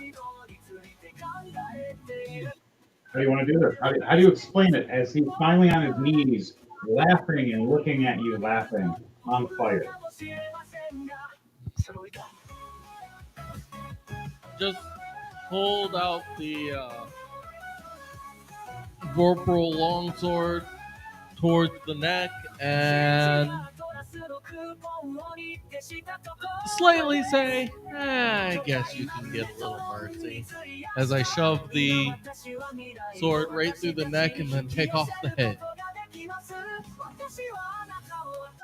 Right as you do that, you pull the head off. The head swings off from the sword, rolls right into the fire pit, where it was throwing the remains of its snacks. As you hear screeching in pain, its last moments, the body ignites and turns to dust. It catches the bed on fire. You see the creature's head explode, and the whole fire pit and fireplace catches on fire. Now that building that you're standing in engulfs in flames. Thankful for you, though, you're a fire ganassi. Nothing happens to you, really. You're standing there going, oh, it's like home sweet home. Kit in the background going, oh my god! Ah! And he's like backing away from the house as everything's up, the whole house just engulfed in flames. He thinks you're dead in there now. He's like, no, no, there's fire, everybody is going to die. Wait, isn't he a fire ganassi? Wait, okay, never mind. I think we'll be okay. And he walks away all embarrassed. He's like a child with his actions, but you should never dare provoke him. Okay. Edward Knight, what do you do with your movement? And you still have one action left.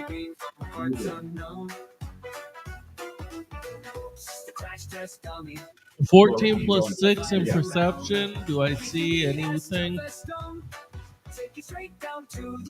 Everything is engulfed in flames in that whole house. Now the whole house is with fire.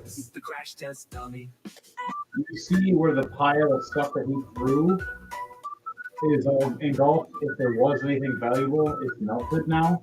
Nothing magical you can see over there. The table that did have food is gone and cooked now. And the house is starting to, how can you say, with a straw top falling in pretty quickly. I'm just meaning, like, do I see any other entrance into the room I'm in other than the one that I entered through? Just the main doorway and a window. Okay, now I'm gonna head back. And the fire pit itself. I'm gonna head back towards where everyone else is done. All right. So I need you to roll a dexterity save as the ceiling is falling in. Yeah, the danger to the fight is around. He can be as tough as stone. Take you straight down to the ground. 13 plus 3, 16. The crash test dummy. 16. You just barely roll out of the way as all this fire debris falls down behind you. A little bit does hit your Shadow Panther as your Shadow Panther gets poofs away. You have to resummon one of your Shadow Panthers. You just have the one left. Well, I'm actually going to use my bonus action to unsummon them. All right, both your Panthers are gone now. You want and that's the only thing you can do left as you're standing there next to Kit, as Kit's freaking out, going, "You're on fire! You're Anthony on fire!" Like your whole body is just. I look at Kit and I'm just like, you do know I'm always on fire, right? And he goes, "Is that why we always have to pay extra every time we go to a hotel because you burn the bed?" What else did you think it was? I swear they should make fire retardant things. Usually Yeah. you just use magic.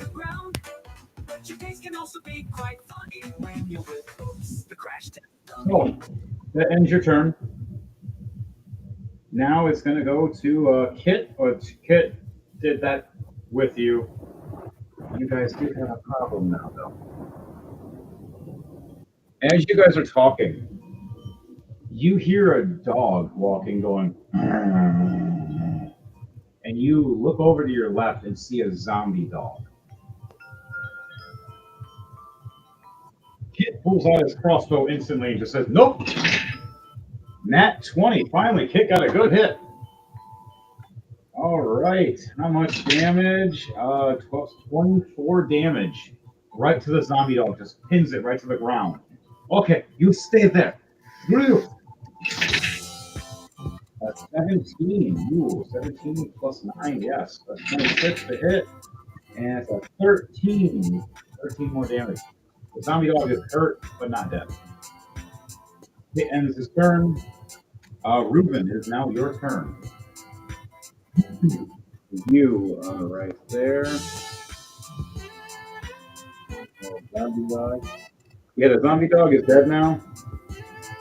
But from behind, you have Chrome trying to tap you on the shoulder, shaking, going, I see, steady, fucking steady. As right as all right, as you look, turn, you perfectly see it then. The shadow first of a big structure of a man walks up past over here. And you see a elongated blade from his arm. And you see his huge body, and you see a bunch of teeth all around his body. Everything's smiling and opening up with mouths. As he's like a mimic creature monster. But he's something else worse. As you guys want to see on the camera. You see that? Oh, you guys see that on the camera? Yeah, I see it. He is called the Laughing Hand. He's going to be a mimic pest creature. They're both. Something that was granted something before. As it walks around. We do the heads effing. I've never seen a movie like this.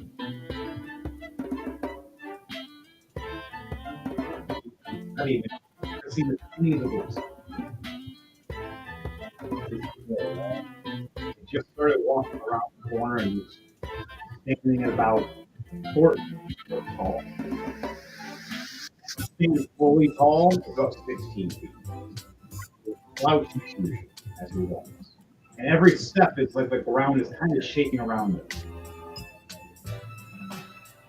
You see him slam his arm against the ground. Just scoop up a little bit of the rope.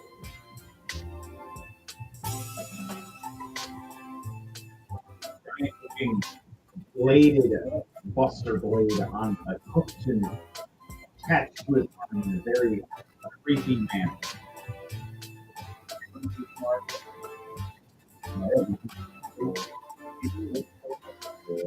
All right, very much fun.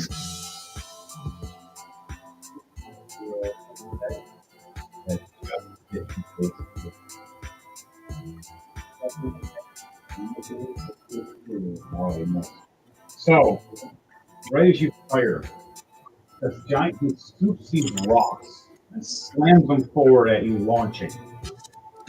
But Chrome is the one that's going to be, oh shit, Chrome is going to get hit.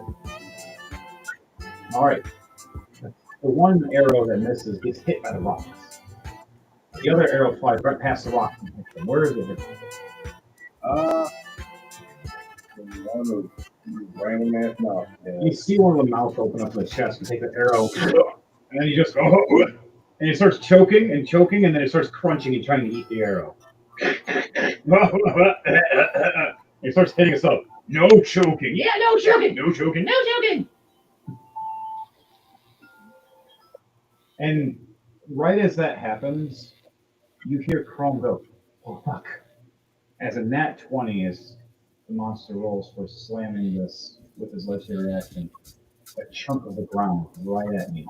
Is a attack roll, or do I got to do You gotta do a dodge, a dexterity save.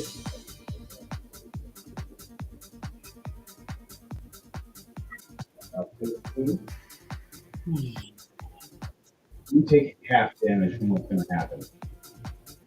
I get slammed right in the face with double damage. So 23, so it's gonna be 46 damage to me. So it's gonna go back to 23 damage to you. Because what happens is I fall slightly over you, and all the weight circumference is on top of you, giving you 23. Like since I have evasion, since I Ooh, you do. succeeded, I take no damage.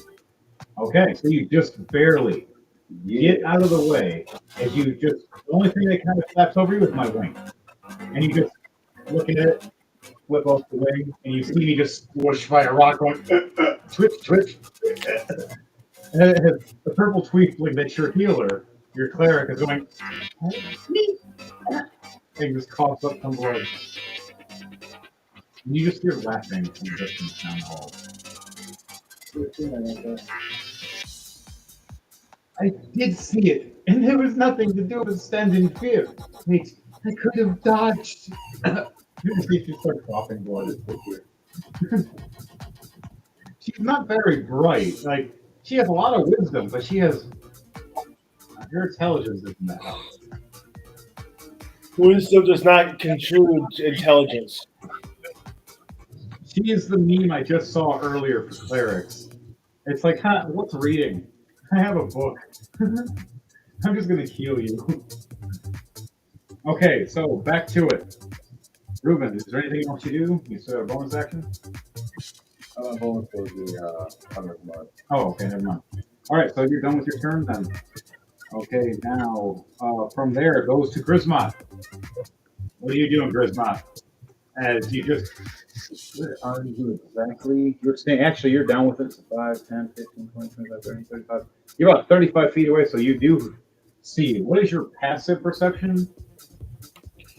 Passive perception. Yeah.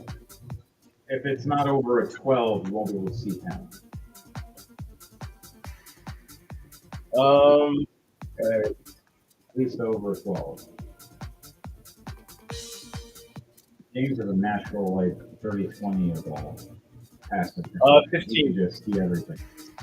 Well, so I'm trying to actively time. 15, you do see. You see this big creature guy, and what he just did to Chrome Tomb Pearl. It slammed her down with a big old piece of the ground with this giant sword blade on his arm, and he starts laughing. But he's not laughing just from his mouth, but from his body. Each part of these mouths that are on him are laughing everywhere all over. Now, once he gets closer, you guys might have some issues when he starts laughing. But you don't know that yet unless you roll a history check. A history check? What do you do? I'll roll a history check. All right, roll a history check on what this monster creature thing is to you that's laughing. It's a 14. And then 14, okay. 14's not high enough, but it is high enough to know that it is a creature that you've heard of when you were talking and walking with Mayhem and Lunal, as you heard her talking about different mimics. As you asked her during the walk, what are we fighting and what do I got to kill? As she starts naming different types of mimics. And she says, this one's one of the worst. It's called the Laughing Hand. It's mimic / undead / cursed monster. So you pick, you choose, it's all of them. I attack. Once you break one thing, kill it. Until then, he's almost inside. I take my flaming axe and chop off one of its arms at the shoulder. Roll for an attack. and see if you can get through its thick skin as you realize he's over 14 foot tall, slouching, 16 foot tall. That 20 plus 10. You go for this perfect chop, and you see as you slice your fiery axe into his shoulder, it slices as you think it would be fully through, but doesn't. As it hits the bone and grinds against it, and pushes away, you see the skin that would have been a cut turns into a mouth and starts laughing. As now you're within its vicinity of its AoE. You're standing right next to it within 5-foot range. I need you to do a wisdom save for me. This much? Yes, a straight wisdom save. I got a net 20 plus a negative 1, 19. You're so lucky on that nat 20. You pass as you're laughing in the back of your head. And then you hear, whoa, because it goes, ha ha ha, ha ha ha, whoa, whoa, whoa, and then just your roar goes back in your head, and you're going, whoa. He was trying to possess you or control you in a sense, making it so you would just stand there in awe laughing. But you pass. What's the next thing you do, Grismont? As you walked over and you've attacked once, you still attack one more time within your physicality, and then you still have bonus action.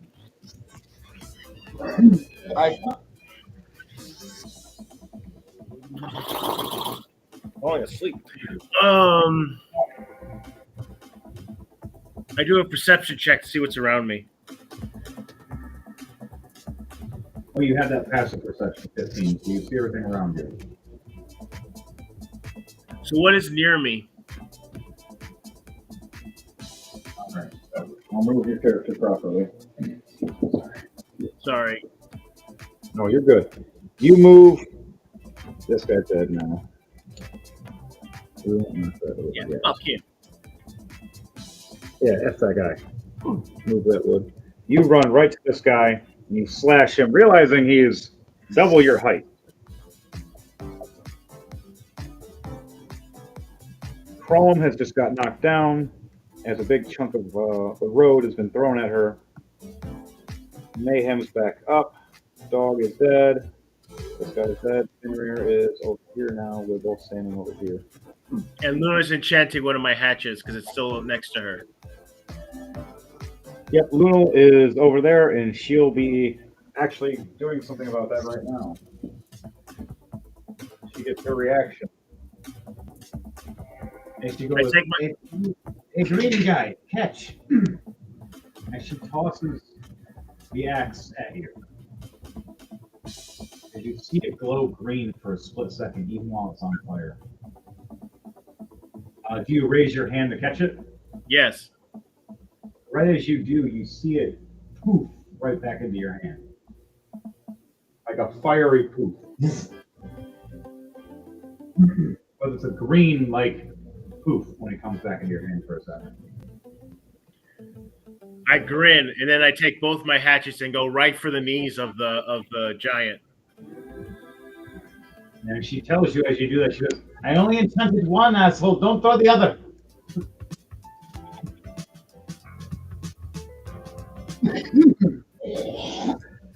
So let's see. 1, Okay. 18 plus 10, 28. All right, so go for attacks. His AC is 18. One's to 28. Okay. The other one's a 19. 19. Okay. And they're still flaming.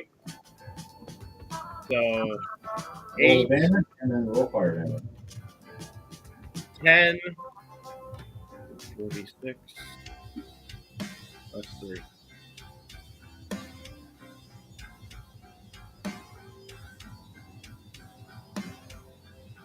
$18. So 28 plus 8, another 8, that's 16, 16.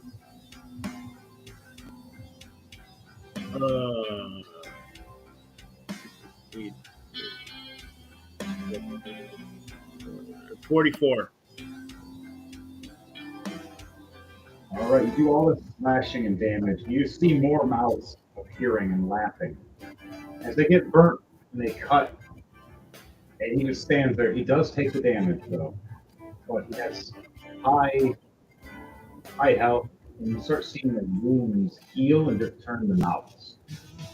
As he goes. He's something you know not exactly this toe to toe with the whole time unless you want. Your character technically can, unless you fail.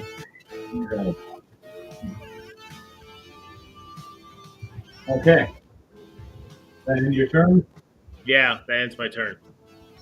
Okay. Now it is Chrome's turn. She pushes off the rock. You gotta do a strength check. It's +2. 18 +2. Wow. 30 20. She shoves off the rock and stands up angrily. Okay. There it is. What the hell? Monster throws things and I throw things back.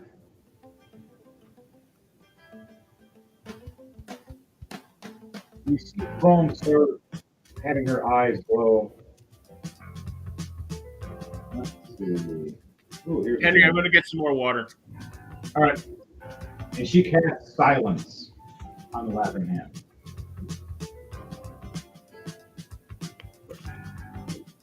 Range area 120 feet. 20 foot. Fall. 150 feet. She was casting spells. It's going to go for 10 minutes. I'm going to have it going at near the edge for him.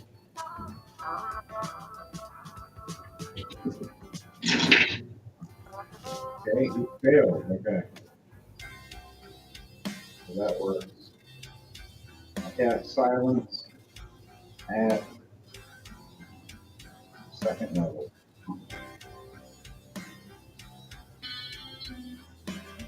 Next thing I do after that is I'm going to heal myself with healing hands. And that'll end my turn.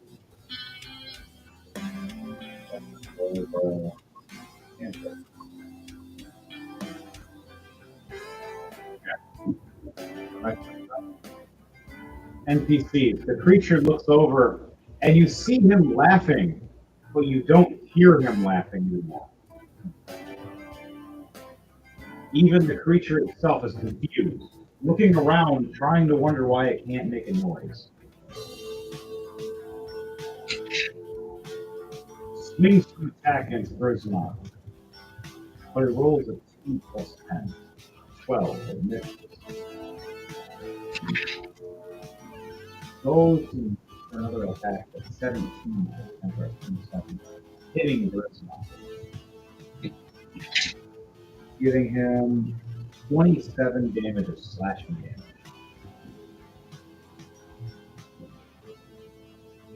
His next reaction,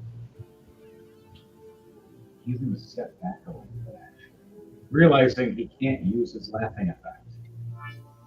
You see him kind of retreating behind the rope, only just a few steps. Crutch shot. There is not. You got hit by it for 27 damage, though. Okay. He slapped the shit out of you, and then he steps back. But he steps back that 5 feet, which makes it so you can attack him now because he is moving out of an attack range.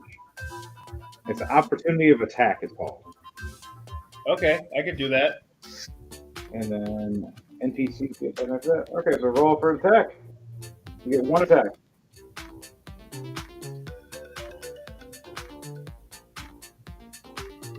$13. 3 plus 10. Okay. So you hit 23.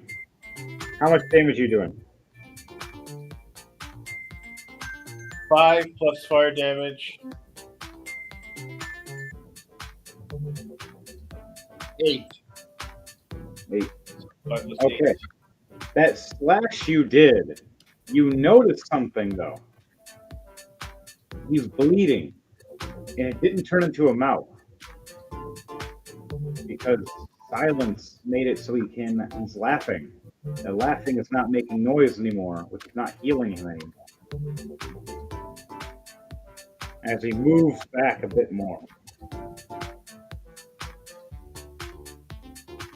And that'll be the end of his turn will be right about here. And I heal This 26 door- damage. All right. The door opens up over here as a female zombie starts walking out and looks around. But she ends her turn right here, just outside of range. But you're at the doorway. Boy, howdy, you're at the doorway of the butcher shop. As the door opens up, Grisma, to your left-hand side of you, as you're standing there looking down this road, you've seen the monster, you slash him, he's bleeding, and he walks around the corner. The door opens up right next to you on your right-hand side. You see a chef hat first. Body.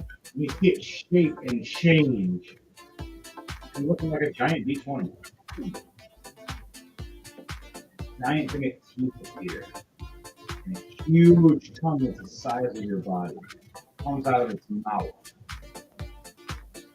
Next thing we need to chop up.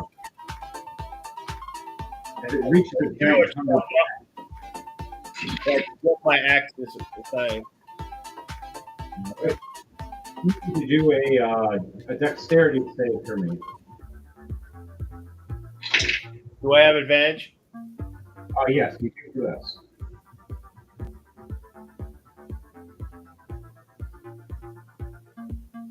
Set, dirty 20, 17 plus 17, 11 plus 3. Look at you got a 16 and you got a very 20. He tries to snip his giant mouth to bite you. You just jump out of the way, but he gets to roll for an attack. He uses his tongue, pierces you like a weapon.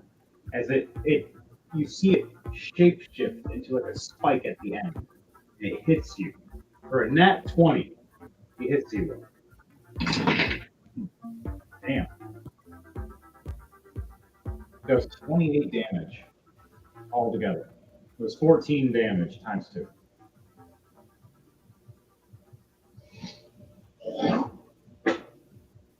So, you hit the ground for a second and stand back up, and it goes, "Come on, I need more meat. Come in, my son." The last thing became rotten, and it just works for me now. As the zombie walks past behind him, as you see in your visual. Now I enter rage mode since he attacked me. Okay, now you're in rage mode, and that ends your turn. Yep. Well, it's not your turn, it's Rod. Wait, was it? No, I don't think so. No, it's NPC turn. NPC is exactly. I think it's Chrome's turn. Yeah, it's Chrome's turn now. As your turn ended. Chrome, she was ending her turn too, actually, so that's why I went to NPC mode. She gets up, has to fight back, does silence, ended her turn. The creature walked past, you attacked. So yeah, it was her NPC turn. Now, the rest of the NPCs haven't reacted at all, but it is back to the top. Mayhem and Luna will look around going, "This is escalating quickly, the Seth one." And so we're going to try to venture around and look around.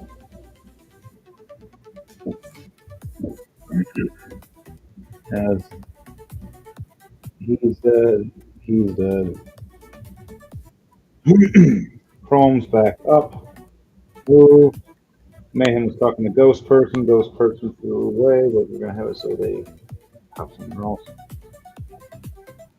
Mayhem's going to go check a room. Fenrir can check the room too. Luno's going to go check a room. I'm going to knock on the door first. There's no answer. So Mayhem goes try to open the door and realizes it's locked. I'm not really good at lock picking. As Luno goes Ah, 13 plus 5. 18. Luna lockpicks the door as it just slightly opens. And that'll end their turn. Okay, now it's Daniel's turn. Fenrir. It's your turn, Daniel. What do you do?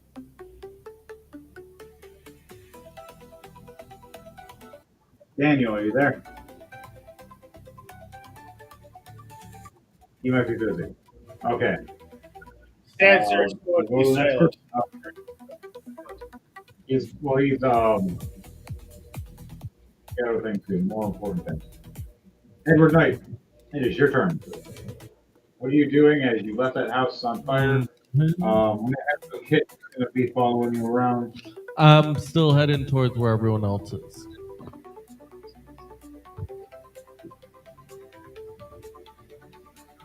All right.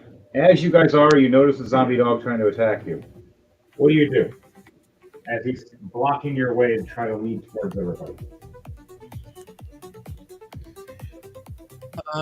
Shot it with a crossbow, pinned it to the ground, and that's as far as it Make a dexterity save and a constitution save. a 12 for Dex and a nat 1 for Constitution. Oh! Okay. Look at the zombie dog follow us.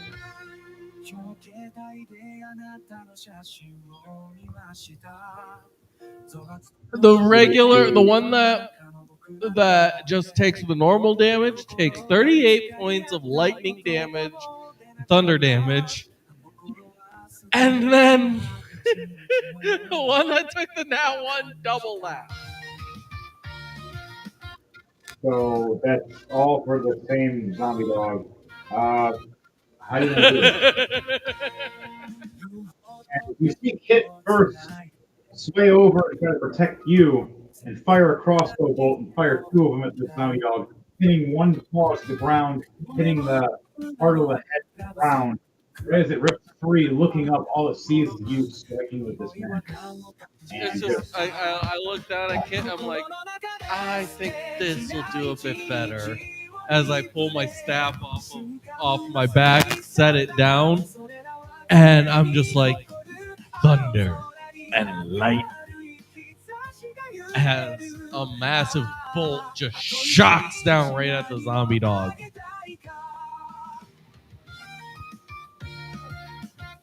Pretty much frying it in an instant.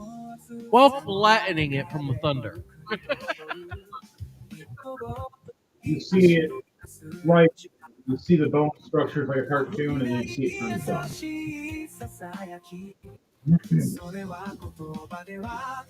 Right after that,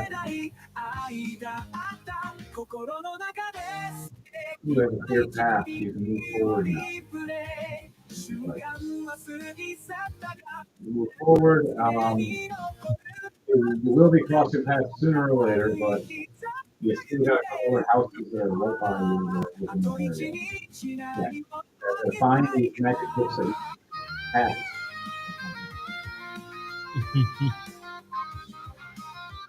There's at least 2 on this map. So far, where Mayhem and Luna have gotten close to 1, but we'll be able to actually get to it. There's 1 technically actually by you, but we got to find out which house. There's 3 houses next to you. Okay, a 17 plus 2 on my perception. All right. You see these 3 houses, 2 that are kind of connected, and then you look over and see one across the street that's next to another one. Now, roll a Arcana check for me. With advantage. Roll a what? Arcana check. Con, you said? Arcana. You're muffled a little.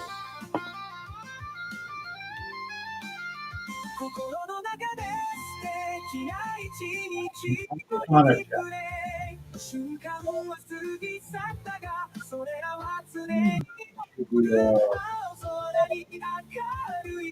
Arcane. Sorry, I said Arcana. Arcane. Okay. They have it Okay, so an as- Arcana. Yes, that's what I was saying, but That's what I couldn't was understand. I one- thought you were trying to say a constitution. no, Arcana check. Okay. Arcana save. Where was it? My brain just went backwards. 15 My plus. brain is extremely fuzzy because I'm tired. I didn't get a chance to Said think I of had you said I had advantage, right? Easier. Copy. You got a what now? I asked if you said I had advantage or not. Yes, you did. You do have advantage on Arcana. You have studied the arts for many years, being a unique shadow assassin. Okay. And working with Chrome Tomb Crawl secretly on the side, he's been teaching you some dark arts. Okay, so a 15 plus 2, 17. You close your eyes, remembering the training that Chrome was teaching you a couple weeks back. Meditating with it. To vibrate and find the different types of mimics that are threats. And those that are for magical means. She was trying to guide you to help with her to seek the type. You you see her across the street vibrating with a danger. And different for the minute. Sometimes you're letting in the bag. You vibrate again. And you see a cauldron vibrating as a minute. You look into the other room.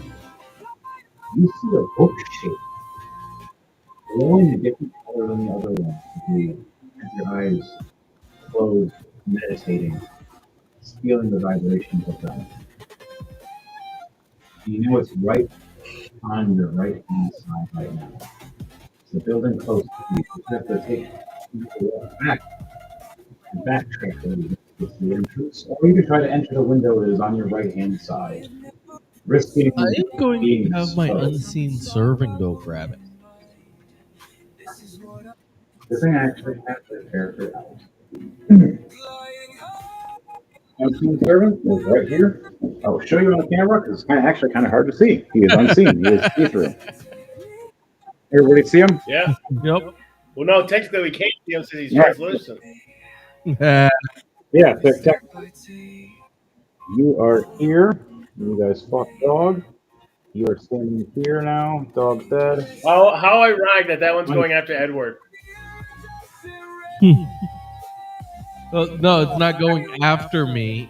I literally just summoned it. Oh, okay. Yeah. All right, so he used it. And he summons this creature. And you see this. Well, you don't see it, but in sense, there's a translucent, like outline of a character, like kind of like Slenderman, but invisible, with elongated clawed fingers, standing there above the shadows. Like there's nothing there until you actually look at things. And I'm gonna have it go grab the book. Now, does it walk through walls, or are you going to try to have it go through the window or the door? 1 second to check. I need to know this for the unseen servant. Does it go through walls?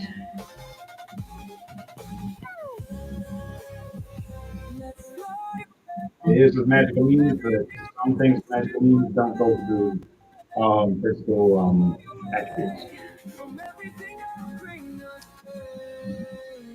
Yeah. I Daniel, don't think are you it back? does go through walls. It doesn't look like it.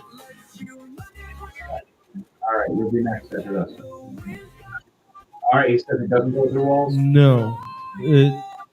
All right, so you gotta open the window that you're standing next to, Well, here's the or thing. go I through can the door. summon it literally within there. So you can look through the window and summon him inside the Yes. room. Okay, so that's Yeah, as long as it's a open area, like an unoccupied area, then I can summon him in there.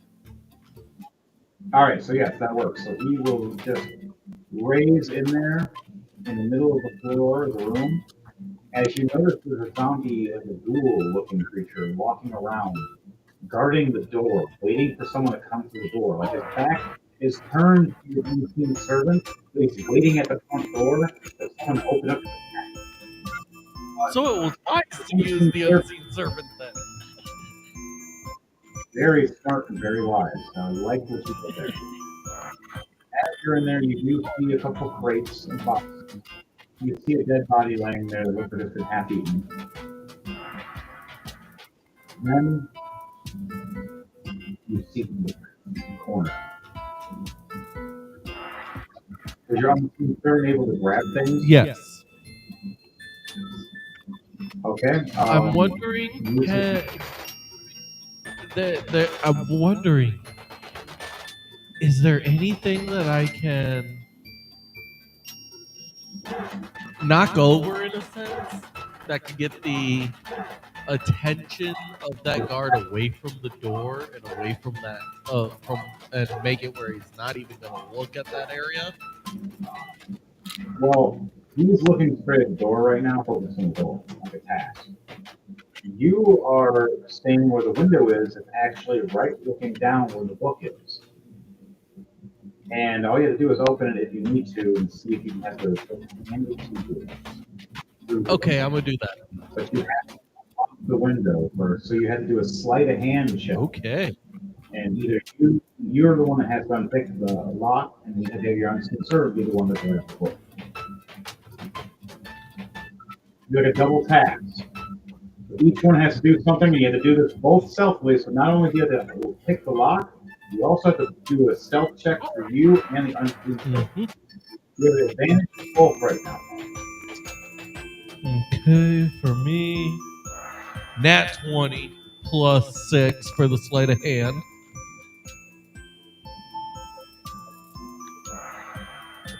So explain to me how you perfectly open this. Oh, and a 19 plus 6 for the stealth. So 25 for stealth. Yeah. 26 for sleight of 25 hand. for stealth. And 26 for sleight of hand. So explain to me how you perfectly unlock this window quietly and open it. Like, how does it look to you when you do it? You do it, or you have your shadow hand do it? So I take out my smaller dagger as I just find the spot where the window splits to be able to open up, and I just slowly stick the tip of the dagger down into there while also using my acid to, in a way, melt it open.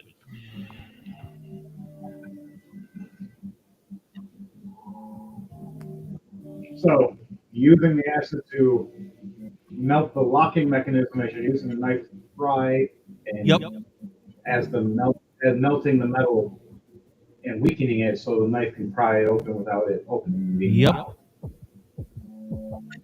Okay, so we do this, and there's a sizzle on your side, but not on the other side. As you quietly did this. Now roll a stealth check for your unseen servant. It has advantage because it's invisible. So be grabbing the book quietly. 4 meaning plus to you 4, through- 18. Or 14 plus 4, 18. I was going to say 4. Jeez. All right, so 18. Yep. 18 succession. 18 is what you needed. The DC wasn't. Woo! Left out. That was a close one. Anything lower, and you would have noticed. You go over and explain to me how he grabs the book and what does it look like? Does it like a float? Like it looks like it's floating to you? It'll basically look kind of like, in Harry Potter terms, like someone just did Wingardium Leviosa on it. So it just starts looking like it levitates up perfectly flat still as it levitates over towards the book as Edward just quickly snags it through the window. Okay, now as coming through the window, I need you to do one more sleight of hand. make sure, and then one more stealth check to make sure nothing happens. 14 plus 6, 30. 30, 20, okay, for some sleight of hand. Now for a stealth 17 check. plus 6. 23. You successfully, quietly got one of the magical mimic hooks that can seal away and lock away the mimic gun, making you weak for a short period of time. I'm gonna slip it into my bag of holding. Okay, so we have one. So what happens is this guy teleports in. This guy was waiting here the whole time. Josh got the book. The book is now with Edward Knight. One book captured. Now, what are you doing with your unseen servant? Do you want him to crawl through the window? Yes. Or, no, I'm a de-summon him. So he just de-summon him? Just yep. poof. Gone. Okay. That ends your turn. Daniel, it is now your turn.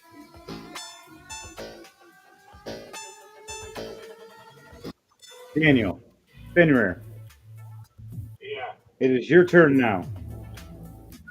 All right. So, you are standing here and you're standing pretty much at a fork in the road. You got to your left and to your right. To the left was that creepy laughing monster walking away. He's about 25 feet away, but he's walking away in silence. You look down the hallway to the other way, though, there's nothing. But you're supposed to be exploring and checking for a magical book and then trying to find a way out of the.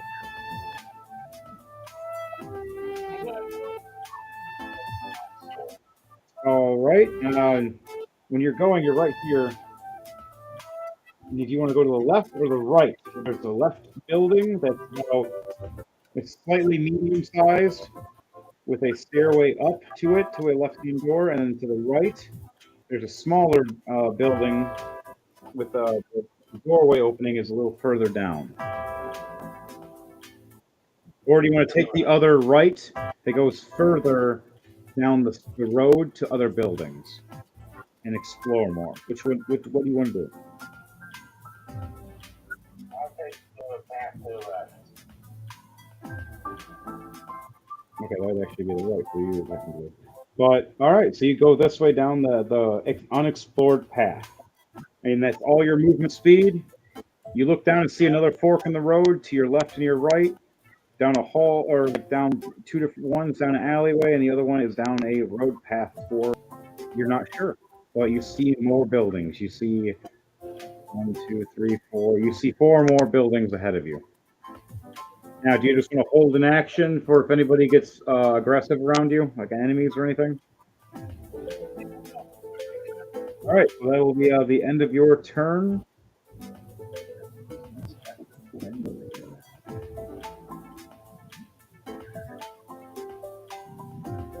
Okay, it's Kit, and then it is Ruben. Kit cheers you on and looks around and goes, "Okay, so what do we need to do? I'm kind of worried, but I got your back." As he's just gonna hold his action for if anything tries to move around or shoot, and he's just gonna start following you Thunderbolts. All right, Ruben, it is now your turn. What are you gonna be doing? So after talking, moved away. Mm-hmm. I will move into a position where I can see him still, and I will shoot with choice. All right, as you're running past, you run past Grismont. There is a zombie girl that is standing here that's trying to walk towards Grismont. Now, if you want to walk past and fire at him, I'm going to have to do a stealth check. I'm going to try to sneakily get past her. She is distracted, focusing on him. She's going at him.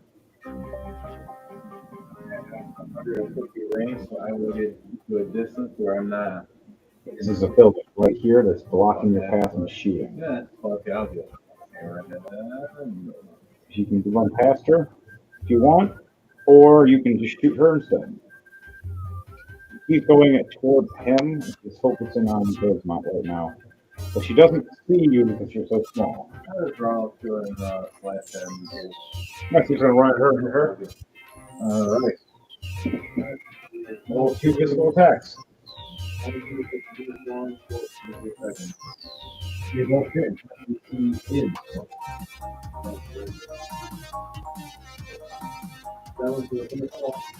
Okay.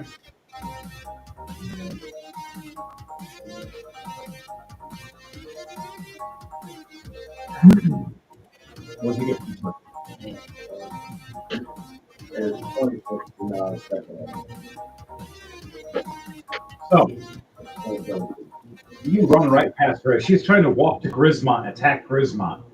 And you just slash at the knees, and you just see one leg fly right off, the other one get cut really bad. And you just see her topple to the ground. Now she's trying to crawl towards Grismont instead of walk.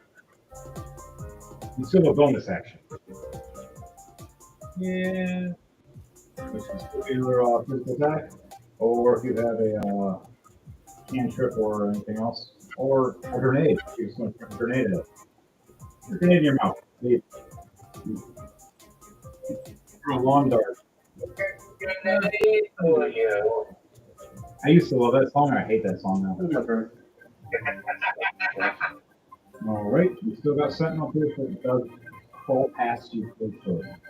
You're technically looking 3 feet away from you, but by the time it's her turn, she will fall past you. Okay, Grismont, it is now your turn.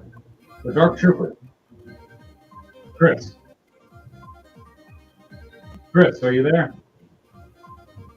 Chris, wake up. All right, Chris, you're out. All right. You waking up? No. That's why he was tired. I'll NPC Grismont then the orc. That's whoa! He rolled that 20. Nice. Good job, Grismont. He swings down with his hammer right at the zombie crawling towards that Ruben just wrecked. Giving it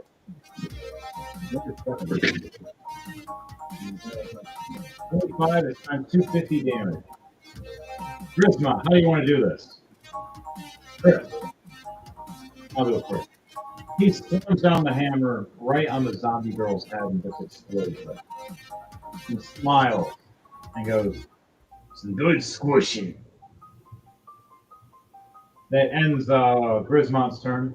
Zombie girl's dead. Now it's Chrome Tomb Crawl's turn. She sees all the crazy commotion going and goes, "I'm going to go follow Ruben." And she just starts heading towards Ruben.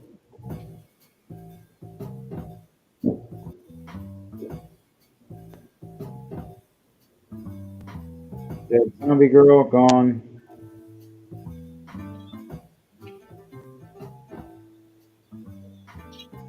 And the furthest she goes, she can see the monster as she casts Guiding Bolt. 16 plus 9, she hits. How much does Guiding Bolt do? Ooh, yeah, it's 46. 14 damage. So she's back on the kick. The giant unit dice. Here's mine. Misses for the 2.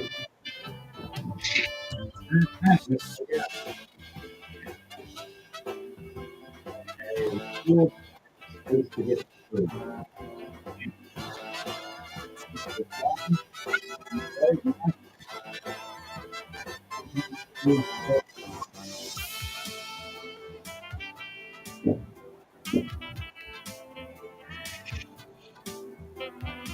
So film move forward. Move fast. He gets to here. He moves forward. That's the Grismont. We're going to place that. I'll knock the second one down. Place. And then here. Creature opens up the door and looks around. Other monster Myself.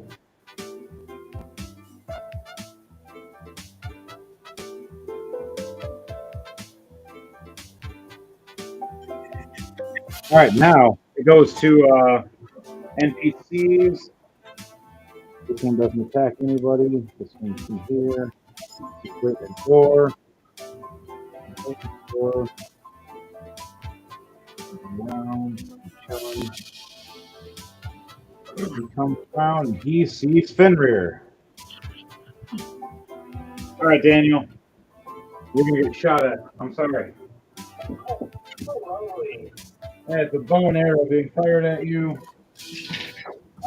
Never mind. He misses. He fires with 6.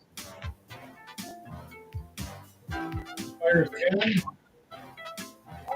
He misses again. He sucks. Here you are, Chris. 3 minutes. Fine. All right, Grismont. We'll do it.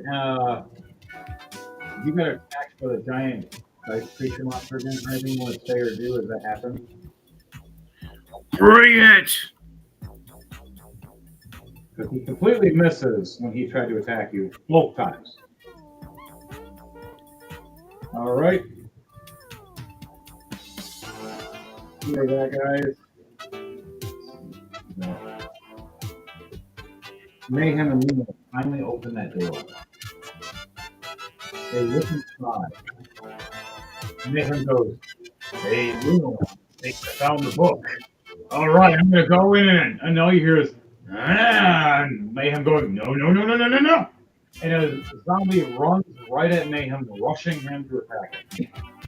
The zombie completely misses the 3 and trips and falls. Mayhem gets to attack.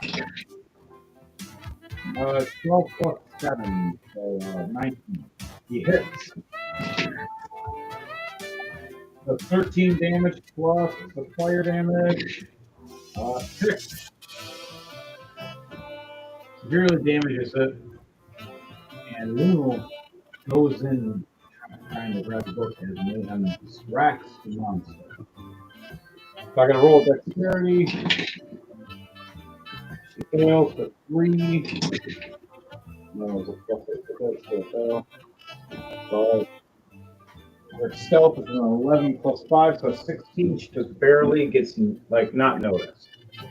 So Mayhem comes in, starts fighting the zombie. Luna comes in and grabs the book.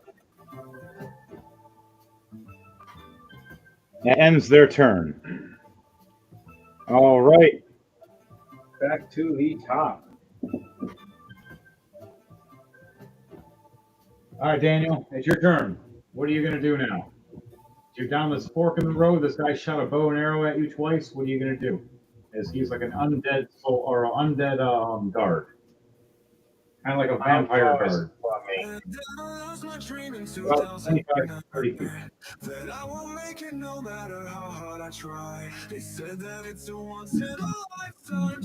20 feet, sorry. 20 feet away.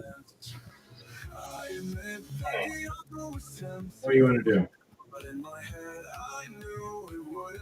Mind you, you can still transform into a werewolf as well. The vampire ghouls do not like werewolves because werewolves can literally just rip them apart with one. Just letting you know, they don't like were creatures. The vampire lord is very angry at these people.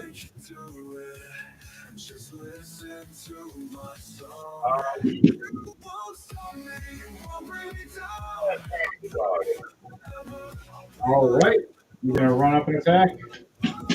Yeah. All right, you gonna rage first, or are you just gonna start attacking? Yeah, I'm gonna rage. All right, so you rage, and then you run up and attack. So you use bonus action rage. Use your movement to attack. Now you're within vicinity of attacking. You're attacking with both lightning axes? Yeah. All right. Roll 2 attacks for me. I never thought that I would be so lucky. Second hit is 26. Okay. Stay safe and follow my own way. No, they both hit. Damage for one is 9, and another damage is 4. Four. Okay. So, Yeah, with big lightning, I gotta do a D8, right? yeah, 2d8s. 1d8 correct.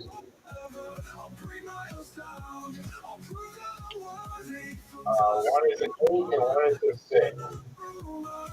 All right. There you go. 14 damage.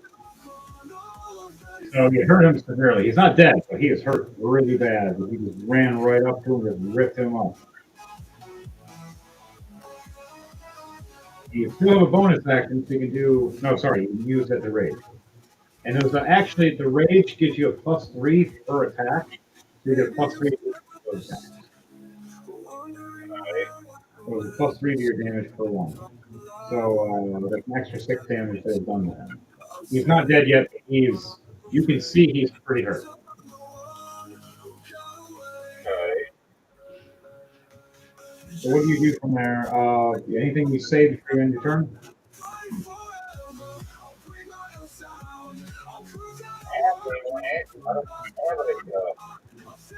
No, you don't have anything else.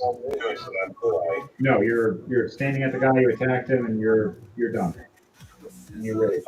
Which when you rage, you take half damage when they attack you. Okay, so all right, Edward Knight, it is your turn. What are you and Kit doing?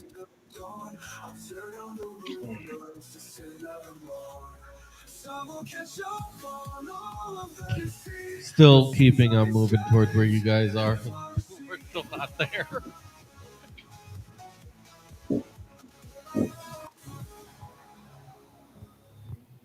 But I'm also going to be keeping a lookout if I see any other bugs.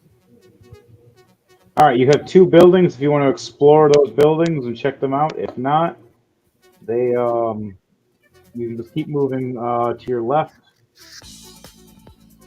If that's what you I'm want going to to do. take a quick peek in the 2 buildings. All right, which one do you want to take a peek into? The left one or the right one? Left. Technically got 3 now. The left. All right, so you come around and do you want to open the door or do you want to knock or do you want to try to just see if it's locked at all? Are there any windows?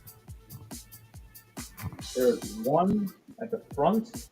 If you want to try to peek in. Yeah. Roll a perception check for you. Also have a roll of stealth check to see if anybody sees your head. 13 plus 2, 15.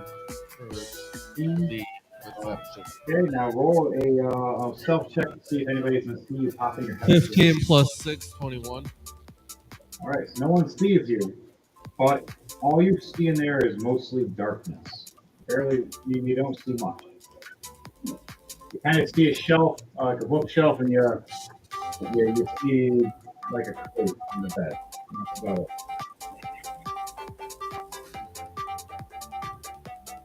Okay. I am going to move to the next one. You're going to ignore that room, okay? You're going to go to the next room or the next house? Yep. Basically, I'll come back to that one.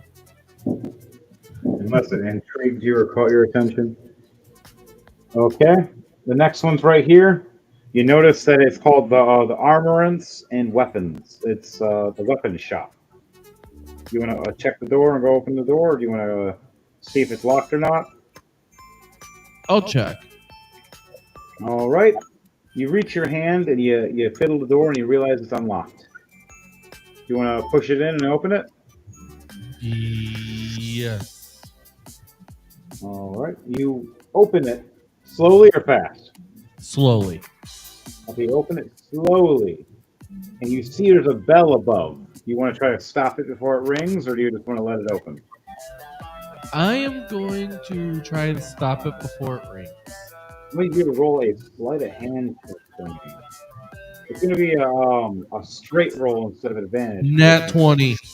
Nat 20 plus 6. Nice. So, right as you open the door, you reach your hand right up at the bell. and grab it quietly as you open the door and pull it and close the door behind you and set the bell without it ringing. All right. Do you want to what you see in this room?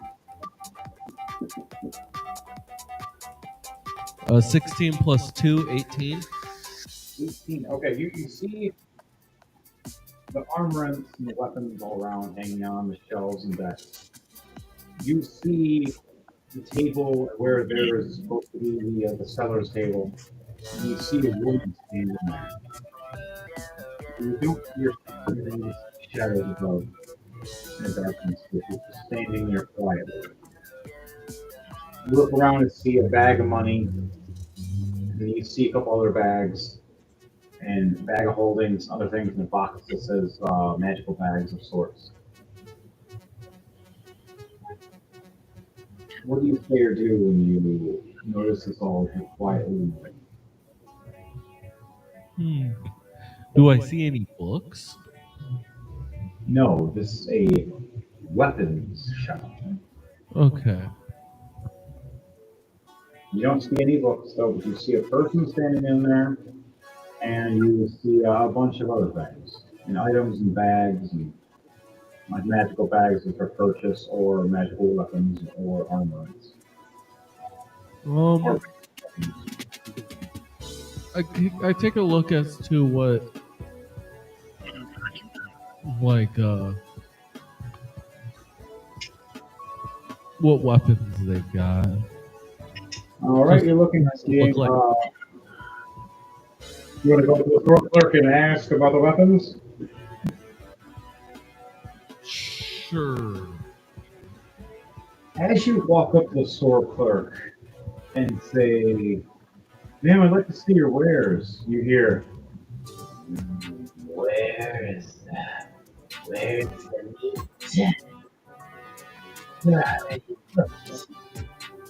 There for me." And she tries to jump over the store.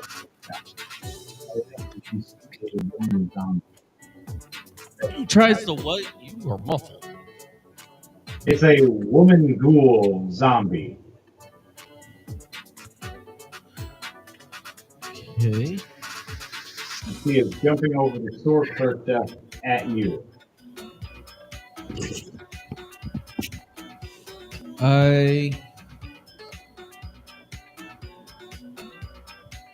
I put my shield up and try and block. All right.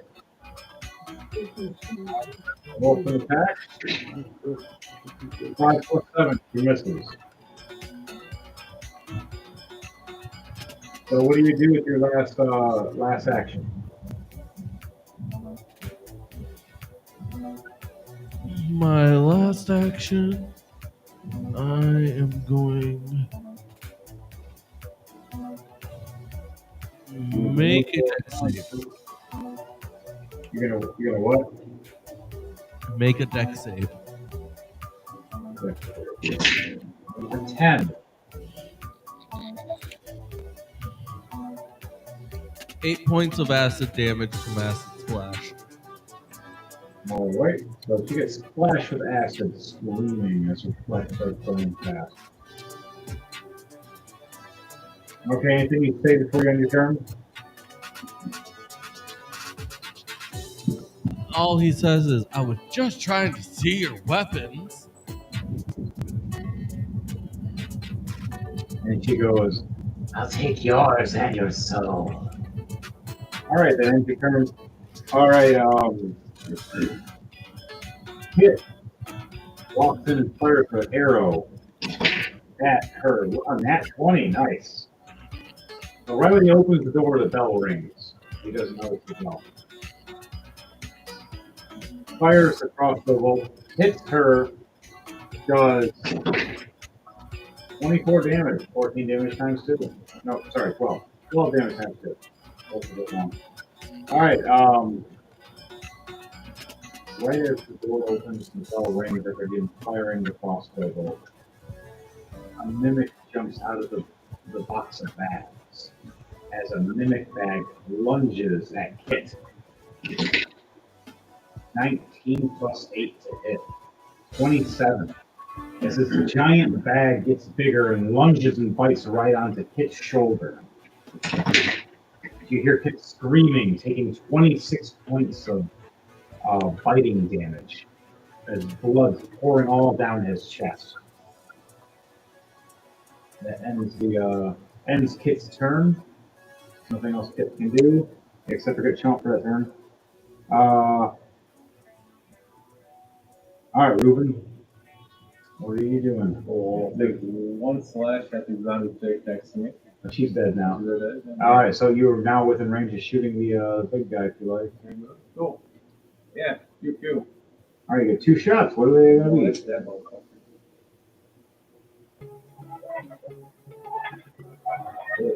11 for the first one. 11's a miss. You still do it plus. Remember, so you still get that plus. Plus 4.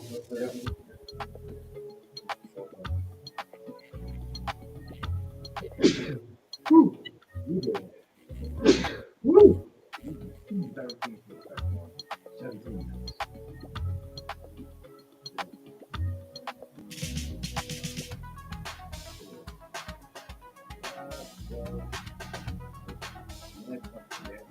All right, the 9 points of arrow sticks right into his back.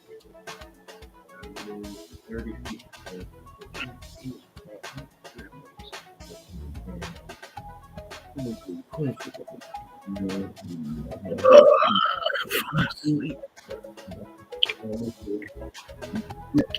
Your range is 150. Oh, 150. That's all it is. Holy crap! Ball. That's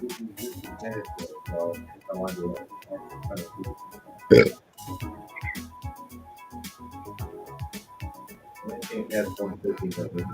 I'm going to. If I wanted to start shooting speed, I would have no disadvantage. Maybe the greatest how do you want to do this? So if you shot somebody with a disadvantage, you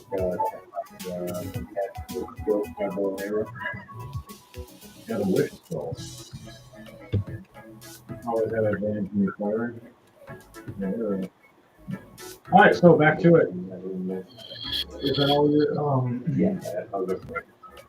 your your turn is done? Okay, now it's Grismot. What are you doing, Chris? Grismot.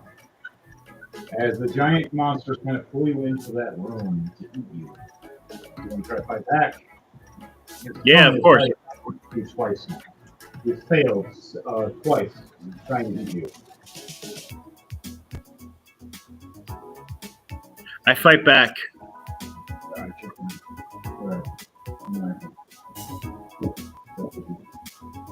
All right, so roll 2 attacks. 1 with 1x, 24, 14 plus 10 is 17 plus 10, 27. Okay. That's a hit. Okay, one is 9. The other one is 4. So it's 8. So it's 9 plus 8. That's The fire damage is double damage for fire damage for mimics. Whatever the damage is doubles for fire. 16. No, the fire damage is 16. So 5, 4, 1, 6. All right. Did you double the damage for the fire parts? Oh, double it. So that's 16. 16. Hang on.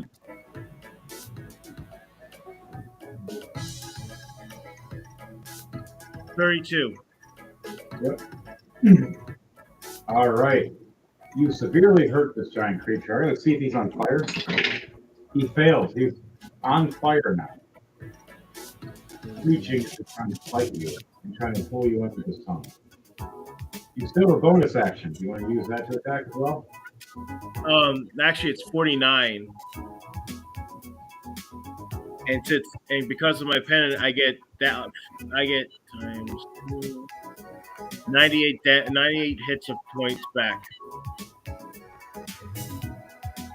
So that clears your only several damage you've taken. Yep. So Basically, you're back to full health. yeah, basically back to full health. You're like, yo, your DPS's nightmare, Yeah. or a tank's nightmare.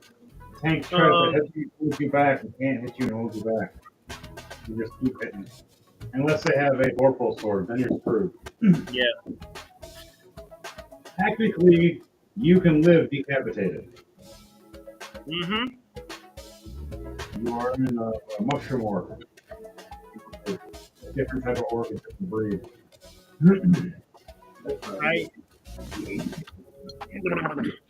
I attack again. 5 low damage has this. Yeah. You can still attack one more time, yes. You want to use your hammer? Yeah, let's use my hammer. Axes. Your hammer, while you go fire. Ignite with fire. So the big fiery hammer Okay. right now. So it's 1 plus 12. I got net 1 plus 12. It's got 12. Oh no, you got a nat 1. So you go to Yeah. swing your hammer, and right when you swing it, you hit the ceiling of the door frame, and it comes right out of your hand and hits the floor. Like a cartoon, the hammer hits and just bops you back in the head, and you do 12 damage to yourself. But then you heal.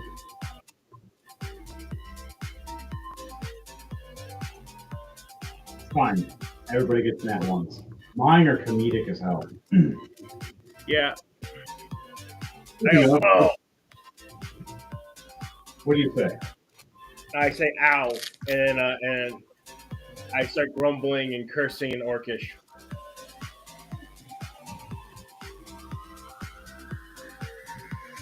Now And it ends my turn.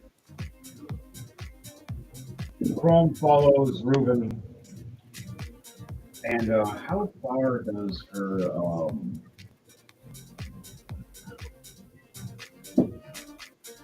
Marvin's a guiding bolt? 120 feet, perfect. I'm going to fire my guiding bolt right in the back of this guy. 12 plus 9, I hit. How much damage is that? 46.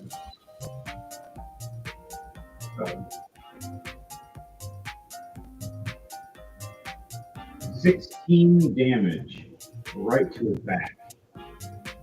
Now he's like, his whole back is charred right now with a couple arrows in it and a couple crossbow bolts. He's not dead. He's not even halfway, but he's starting to know that he can take some damage right now because he's silenced. The problem is like, I will keep you silent, you son of a bitch. All right, her turn is done. And the last thing she did was healing hands to herself again, to heal herself again. Healing yourself 12 more points. All right, NPCs.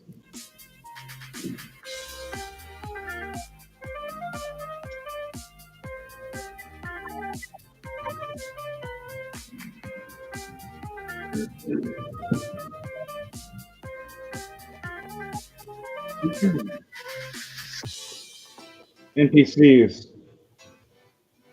This creature finally makes it past and gets to Chrome. The doorway's open over here. The goblin now runs in front of Grismont. Mayhem's fighting the zombie.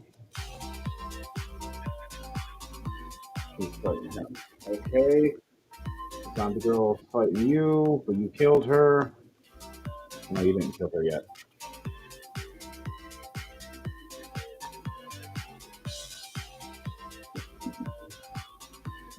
Nope, just splashed acid on it. Yep. All right. So she swings at you. 17 plus 7, 24 to hit. Yep. She does 8 points of bludgeoning damage. Swings again with an 8 and 8 plus 7. She misses. Her bonus action to try to walk away from you and grab a What? weapon. She What actually was the second hit? a 14. No, That sorry, does 13. not hit. Yeah, she misses. She tries to walk away to grab a weapon, which actually walks away from combat distance. So you get a free attack. Do you want to have this free attack on her back? Yes. And I'm using the normal longsword. Roll away, my friend. It's gonna be a crit. It's not a nat 20, so I'm not taking her head. But it's a 19 plus 12. Ooh, nice, nice. How much damage?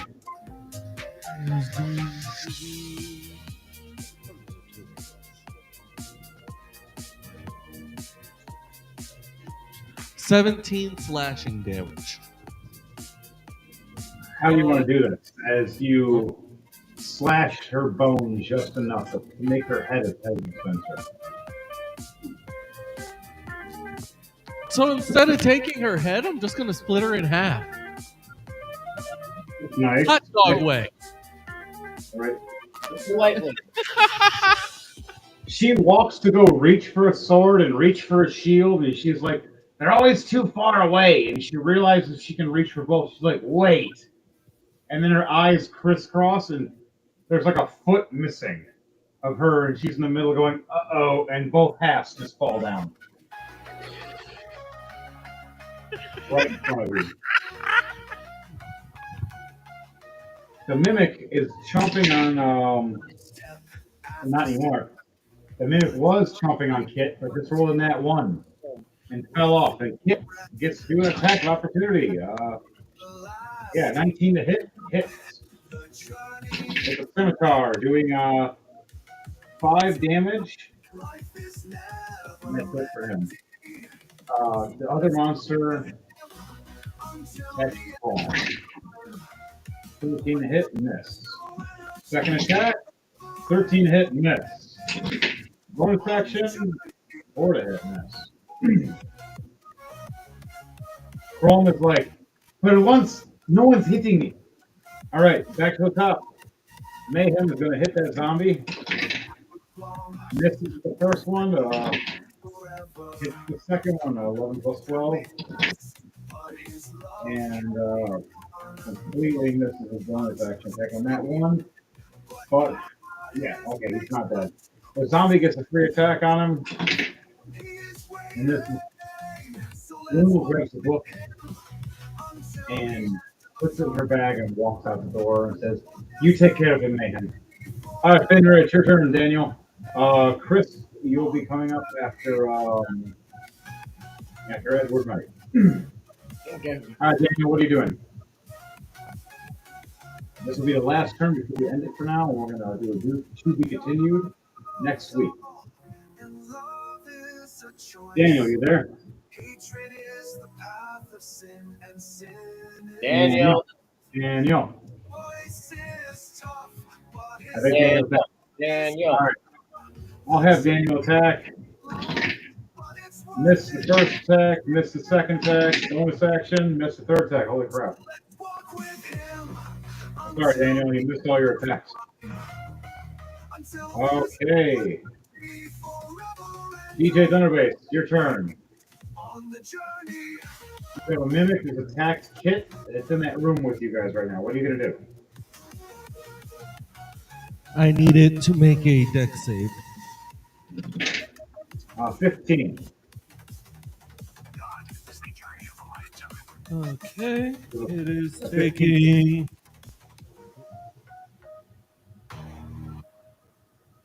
9 points of fire damage from a flaming sphere.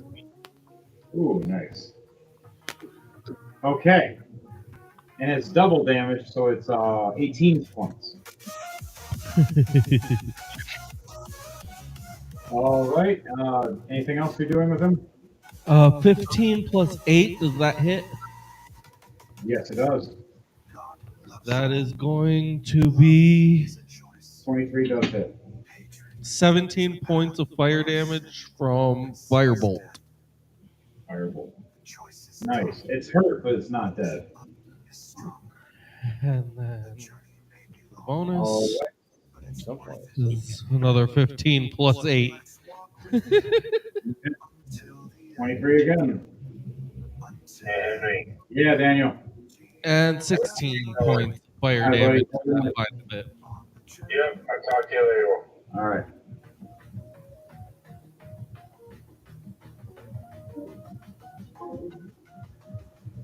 How much damage was that? 16 points of fire damage from another firebolt. Ooh, nice.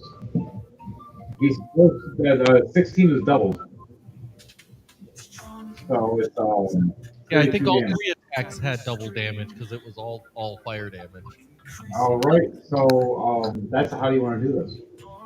So explain to me how you do I it. just basically just throw fire at it until it comes alive. I'm gonna pull an Avner for once. Fireball, fireball, fireball. But they're smaller. You don't do the big mega fireball. You're just doing these small little fiery hits. All right. And Kit looks at you and thanks you and follows you to the end of the turn. Is there anything else you do at the end of your turn? That's all I do. Okay. So you. It is now Ruben. Now your turn. Kit just followed Edward Knight. That's all Kit could do. Eyes on the left hand. Yep, he has not walked further after he got hit. He was actually kind of stunned for a minute. Good luck, so river. I'm gonna shoot his ass 4 times. Fire away. First attack was a dirty 20. You see enough damage, you banish him for now. Second attack is 19. Alright, I'm gonna see third. Telling me the stories of a time on the And go. it's A time when things were different from what is shown today. When survival was the way things would go. As they mention a force that consumes the whole world, they beg me to overcome this intensity. Alright, so good. Hurt, but he's not at halfway yet. 17 points for the second attack. Alright, the damage he's close, but he's not.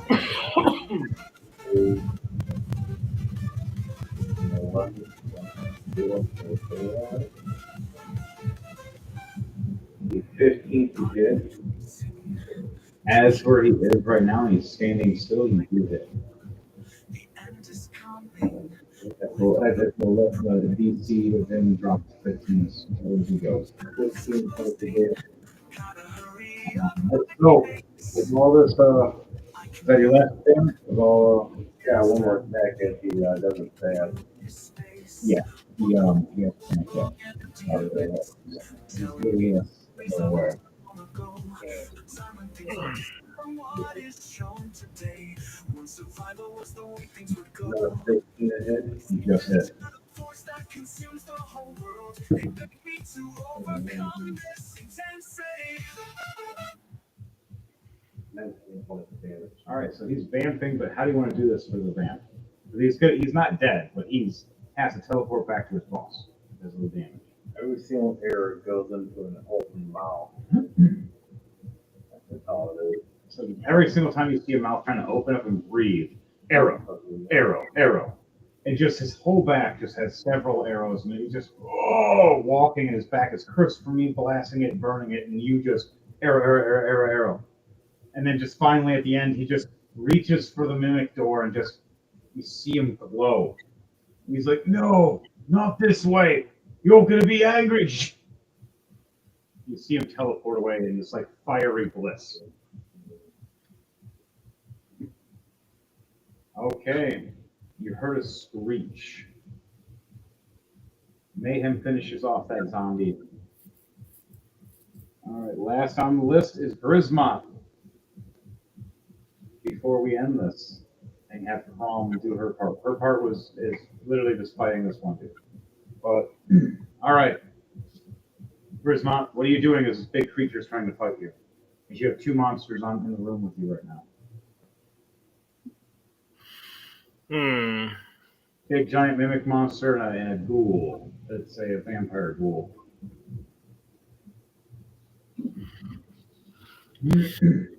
I attack the mimic monster.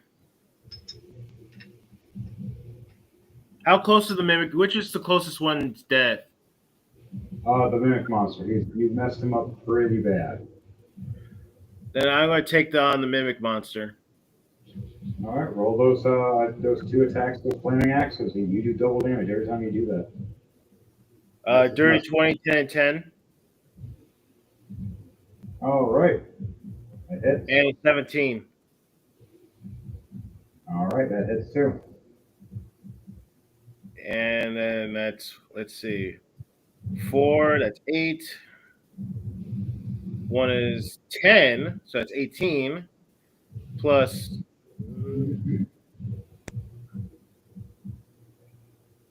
16, so that's 8. That's 12, 16. Hello, Tom. You literally made it at the very end. Hilarious. All right, so Dark Trooper, how much damage was that altogether? 16 plus 18, 34. All right, you exceeded over it. You only had 30 left. How do you want to do this with the big giant mimic creature with the hat? I do an X slash across the chest. All right, right when you do this, right when it opens its mouth trying to chomp you, you cut the mouth right off in half. And it goes one flap this way and one flap over on the ground as it just ignites in flames from your axe. What do you say after that? That's what you get, you stupid git. The last thing in the room is a ghoul, as you still have a bonus action. I take the enchanted axe that Laurel check and I chuck it at its head.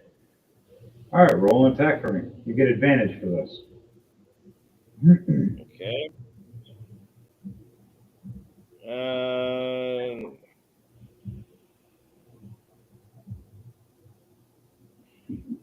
Oh wait, I get advantage. Let's do that again. Advantage. 23. 13, 7 plus 10 is 23. Okay.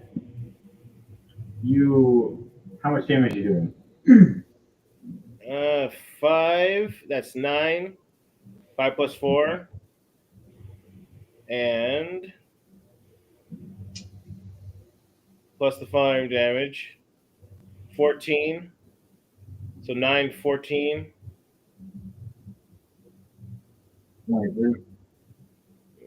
14 plus 9. 23 damage. I am a calculator. Yeah, so. You Yeah. don't kill it, you hurt it severely, and you catch it on fire. To every math teacher out here, who's laughing now? I got a calculator with me at all times. That is funny. I've been told that. I remember being told that for years. And then now we get literally carry calculators on us at all times. I carry calculators on me at all times anyways when I was a kid. I love calculators. I use them for so many different things. I had a watch one. That was my favorite. So I love graphing calculators. I have so many different versions. I just don't even need them anymore, though, unless it's like some really hard math. On that note, Kit, we'll let you do a turn. Hey, Dom, you want to introduce yourself? Hello, everybody. I am Dom, aka Sage the Intelligent. Today, I am observing and kind of a little late, so I am under dominant visions for spectation. And here we go. Don, to let you know, Kit is okay, but Kit did get severely hurt by a mimic bag that jumped out and got big and chomped on your shoulder. I can only do so much. Monte was already fighting somebody else at the time and turned around and you're being chomped on. He's like, oh crap. You're okay though, but you're about half health. But you did get the kill a couple of times. I don't know if you were listening or not. I'm listening. I was meaning earlier. But okay, so Grismont did his Chrome. It's now her turn. She's fighting the Ghoul Vamp. 15 plus 9, she hits. And then an 18 plus 9, she hits again. Does 27 damage and 21 damage. And then she has a bonus action. 16 plus 9. Check it. I can hear you. 18 more damage. How does Calm want to do this? She's fighting this ghoul and smiling, going, you know you're undead, right? Yeah, what about it? Yeah, my weapon is specially for you. And just uppercuts him in the chin, smashes his head back down with the mace again, and then pulls out the hammer and goes, this hammer is really holy. And so are your head. Pushes his head.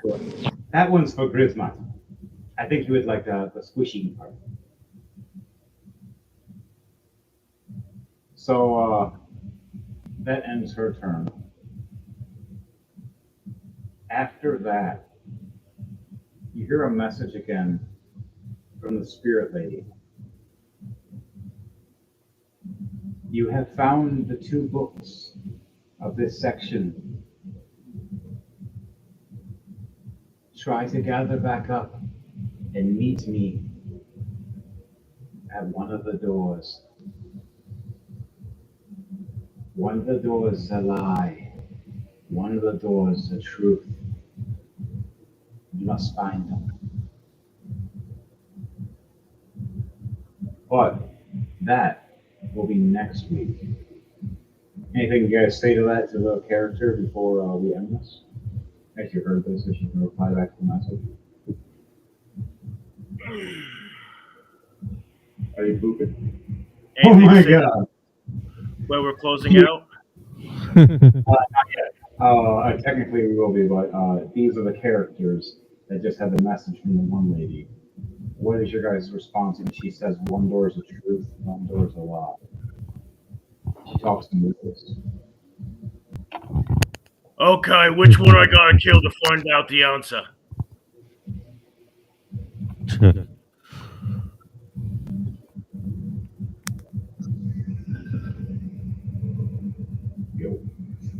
She chuckles.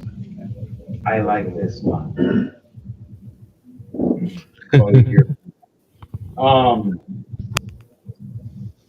You hear a message from Lunal from all of you.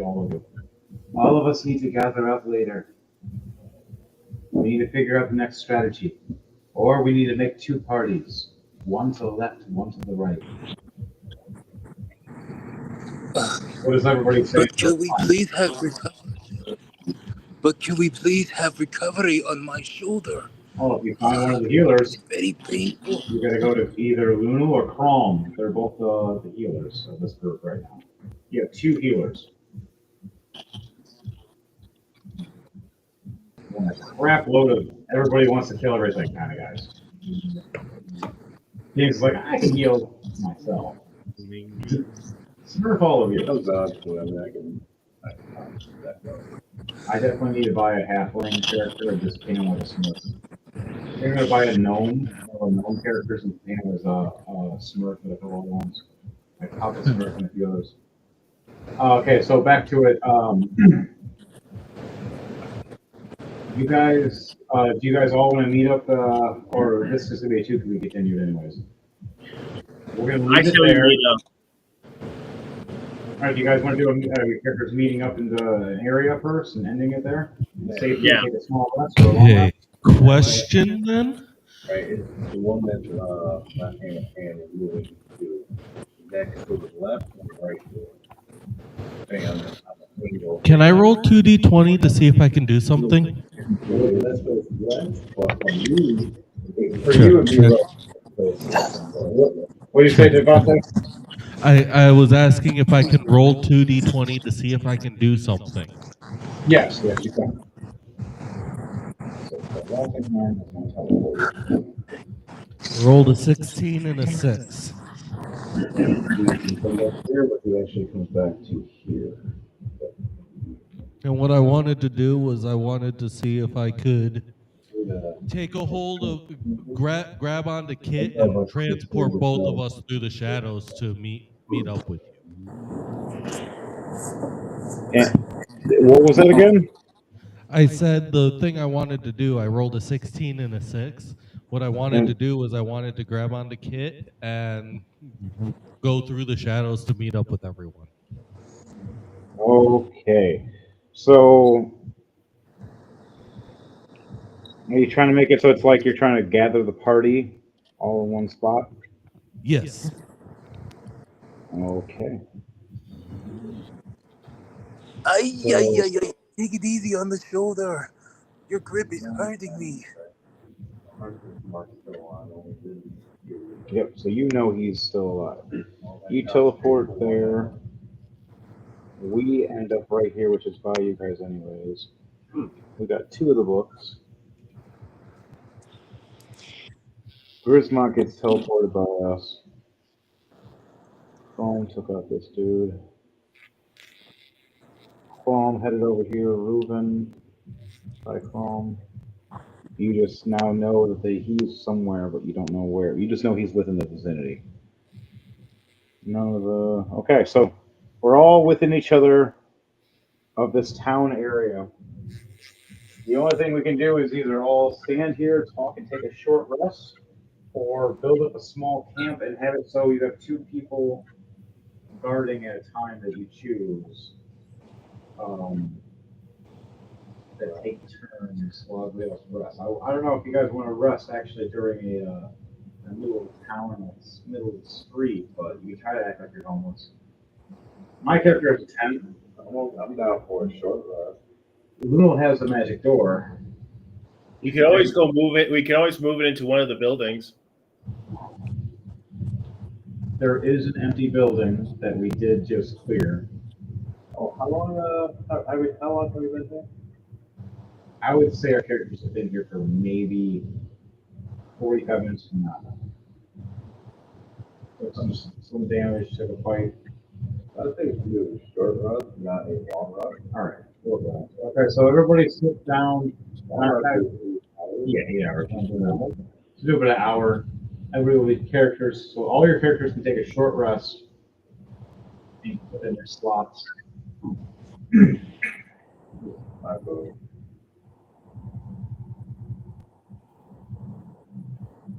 While you take your short rest,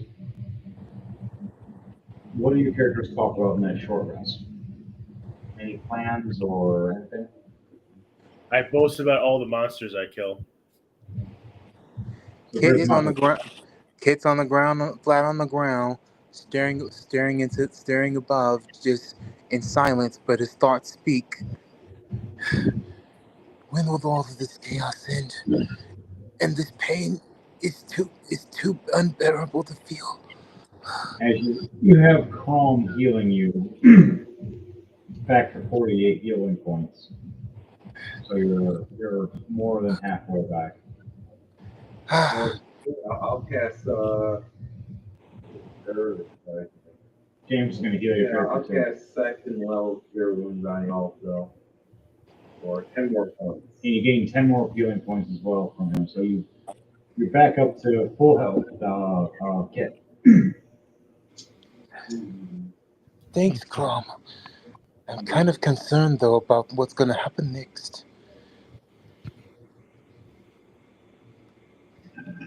So I also head up. Ron looks at all of you and goes, sorry, what was that, Devontae? I was just saying I head up to Lunal to show the book that I had found. She nods with you and goes, all right, We need 3 more. And hopefully we can get them. As Prom looks over and goes, okay, so we need to gather all 5 of these, use them against minions. Hopefully we're able to get to the next area. Lula, as I was killing the laughing dude, he was heading towards the left side door. My goal is not actually this dude. Real good. Sure, this will I thought it was You say that, and that's where we're going. So half the team wants to go one way, half the team wants to go the other. Like we're splitting the parties. Isn't that breaking the rules? We just did that literally an hour ago. came out fine.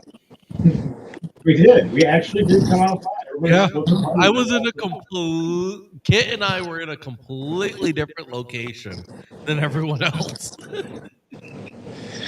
Thanks for thanks for almost getting bit by a mimic. Ay, ay. Fucking people up.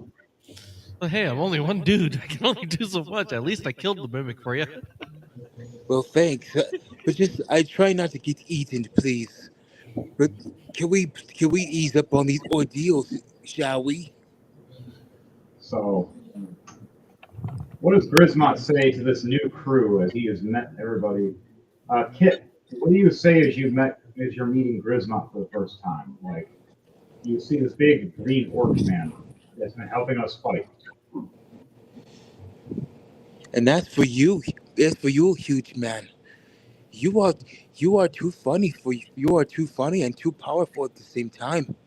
How in one world? How can you do that all at once? I don't come from this world. That's how.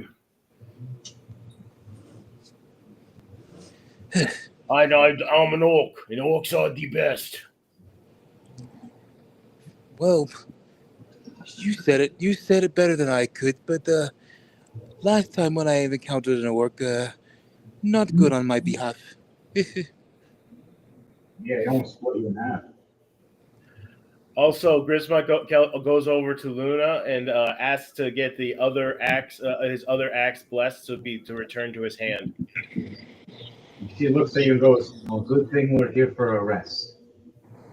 She sits down and asks you to sit down in front of her as she takes the other axe and shows you how she does it.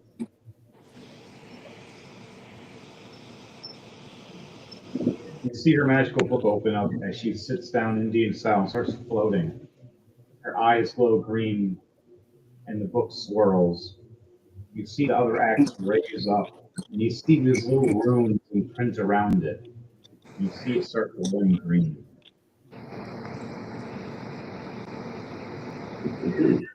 Within a course of maybe within that hour of your guys' short rest, it's finished, and that one is now fully enchanted as well. Now both your axes can be thrown and teleport back to your hand, or technically like a boomerang effect. They both boomerang back to you. You can also technically double hit somebody by throwing it one way and having it come back and hit them the other way.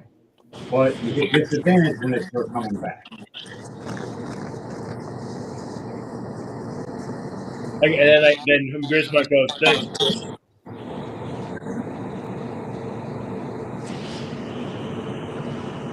And Mayhem looks over going, yeah, my mates just heal me.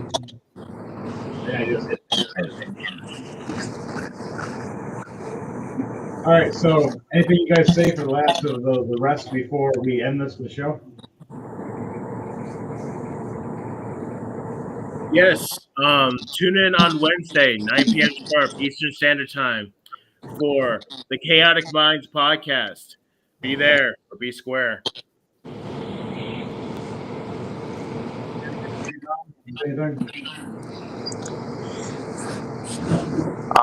I would like to share with you guys on next month. There's gonna be some hidden surprises from the Dominant Vision, so keep your eyes peeled and be ready for the visionary surprise. So get ready to have your visions open. Stay tuned.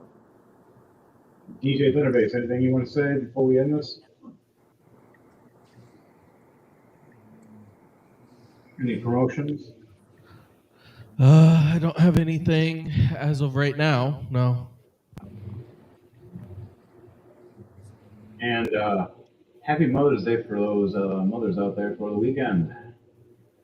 And remember, we're done with the bullshit. It's a crazy clown world out there. To you all, to you all. Good night. Anything you want to say, James? All right, guys, we're going to tune in next week for Rolling to Die, episode 112, for the next episode of the part 2 of this, for And Doom this guy's Saints. going to bed.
It's dreams!